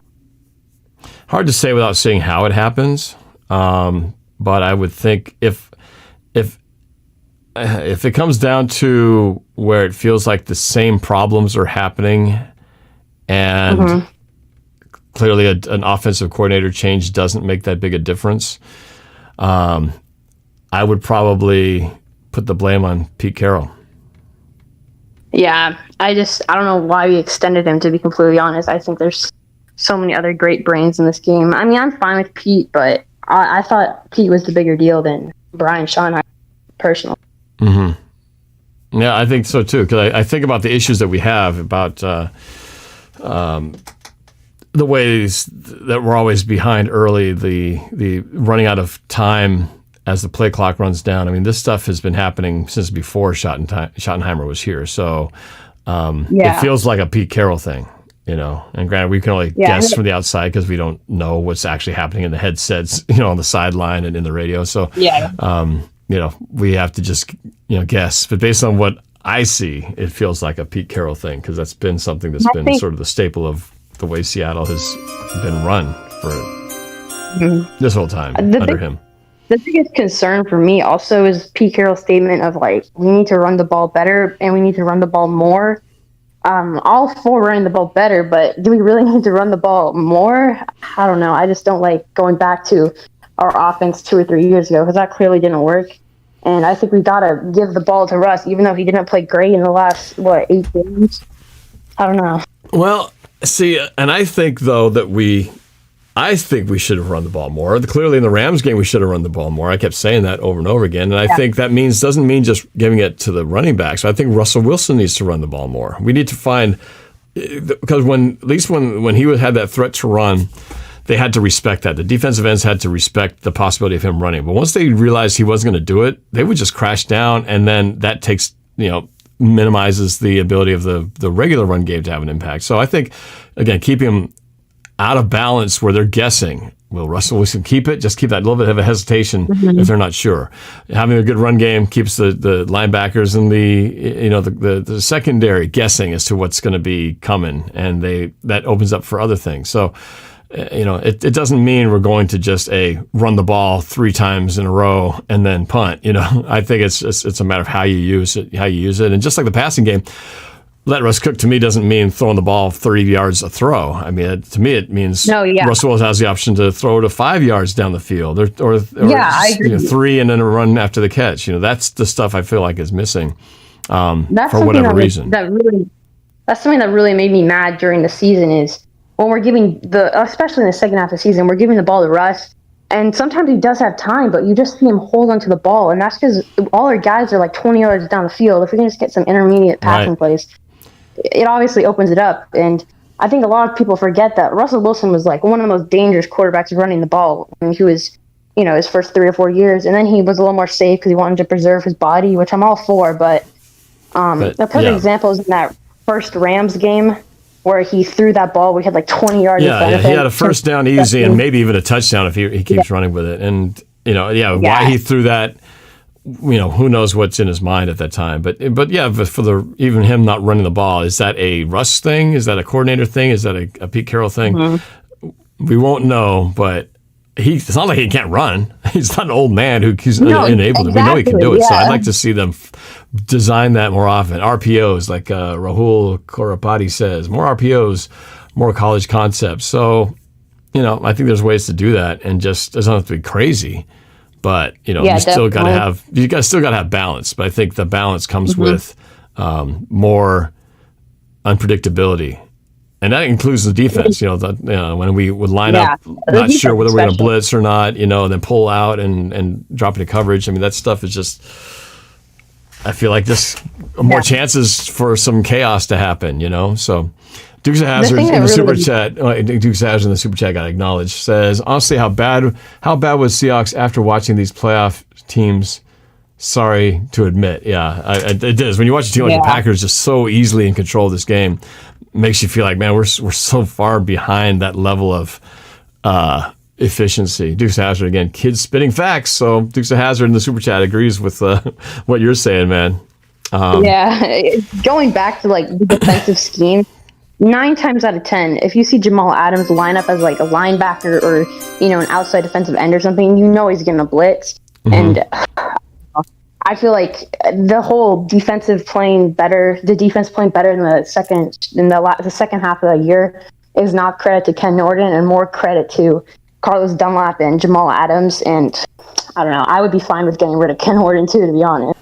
I've heard a lot of people say the same thing, that the only reason he didn't get fired sooner than Schottenheimer did was because of the fact that they turned it around. But yeah, Dunlap definitely for sure had a huge impact on us finally having a pass rush. So I think they did make some adjustments to it. Just feel like, well, it kind of goes with the other, because if you don't have a pass rush up front, you have to manufacture it where you're going to also open up things in the backside. So it goes hand in hand.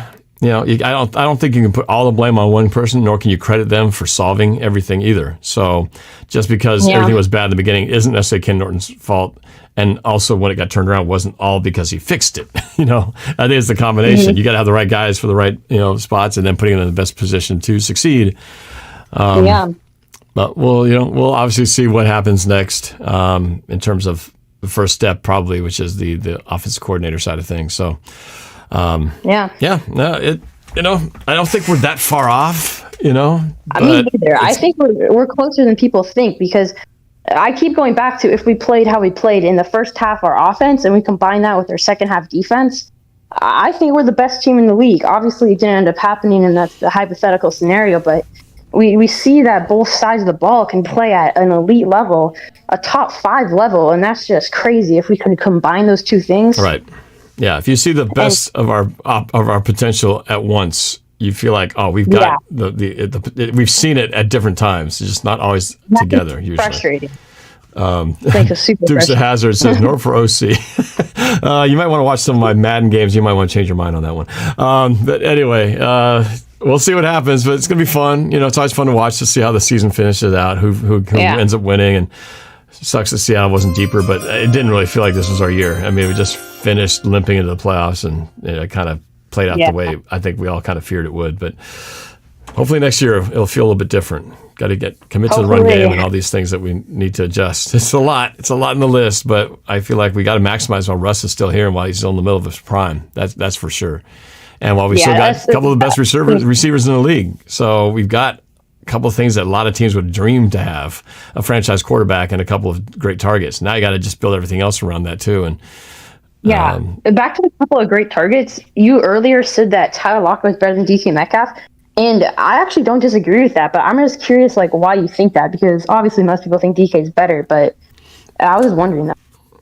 Well, a lot of it comes from just watching. If you guys haven't seen my Coach's Corner show that I do with Coach Bill Maraj, he breaks down these plays, and he's pointed out a lot of things that I would not have noticed about some of the flaws in DK's game. Obviously the big one's the attitude thing, but there's a lot of execution things. We know he left plays on the field.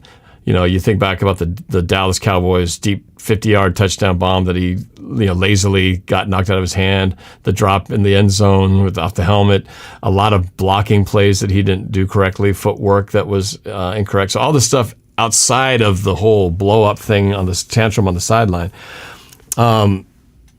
With Tyler Lockett, he didn't have as much yardage, but he had more receptions. And I think from a fundamental football playing standpoint, Tyler Lockett, you could count on him to deliver on those small things when he's not the primary receiver, doing things he needs to get done. So between the two, I think physically DK is the more amazing specimen of a guy who probably has the greater upside.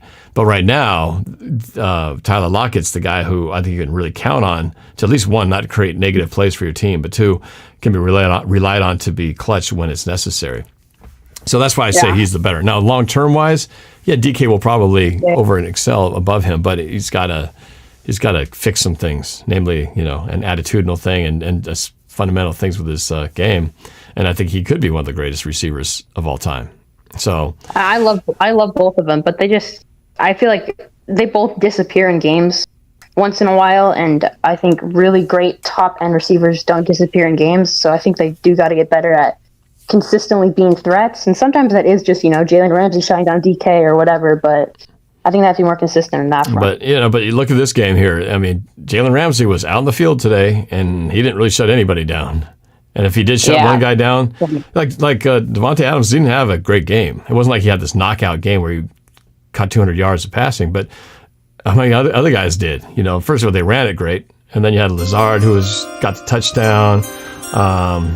The tight ends were making catches, so that's what should happen when you have a number one receiver, and if you have a solid number two, that should still open up other things for other receivers. And I just think that's where the scheme comes in, where you must not be doing something right if you can't get these other guys open. There's got to be options, and something just isn't gelling. So hopefully they get that worked out. But I feel like there's too much talent, at least on the offensive side of the ball. Granted, way too much talent. The O-line obviously it starts there because if he's constantly under pressure, that makes a big difference. Need time. You do need some time to get to these other guys. But anyway, yeah, I think it's a coaching thing, and hopefully that gets fixed in the right direction anyway with the OC. So yeah, we'll see, man. Yeah. Anyway, thanks for the call, man. Great stuff, and again, thanks for thanks for having my channel on. Yeah, you bet. Yeah. Okay. Thank you. Northwest Sportscast. All right. Appreciate it, man. Yeah. Enjoy the rest of the playoffs. Nice chatting with you. Go Hawks.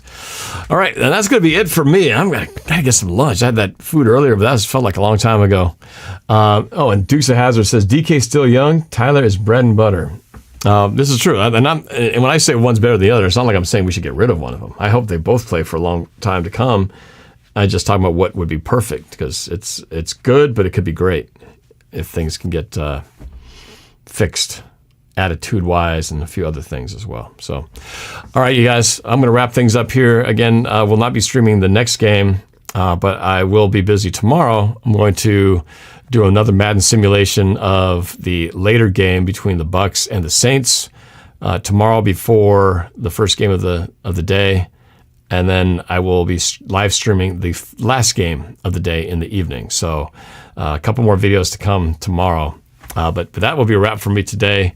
I appreciate you guys watching this. For those of you who are in the Super Chat and everybody in the Discord, please consider joining up on the Discord. It's free. It's a great community where people not only get to chat with me online, but also between games and days of the weeks. There's great chats, games, conversations, contests. It's a pretty fun place to just hang out and talk football. All right. Thank you, guys. I appreciate it. Enjoy the rest of your divisional playoffs weekend. And I will talk to you, hopefully see you at the next Mad Simulation tomorrow. Until then, have a great rest of your day and go Hawks. Oh, before I do that, one more shout out to my friend and sponsor, Daniel Dovin. I got to make sure that he gets his doing there. Daniel Dovin of Dovin Real Estate. Daniel Dovin, great sponsor. There he is right there. If you have any needs of buying or selling real estate here in the Seattle area, feel free to give him a call and set up a free consultation. And if you do, you will be entered for a drawing to win a rookie card of Cortez Kennedy. So Daniel Dovin Real Estate will take care of you. Has a concierge and white glove service where you get everything you need. If you are selling a house, it'll help fix it up, clean it up, getting all looking good. And these guys do great business, and he's an awesome Seahawks fan as well. So appreciate you guys doing that. Please check out the sponsor. And that's it, guys. I will talk to you at the next video. Take care and go Hawks.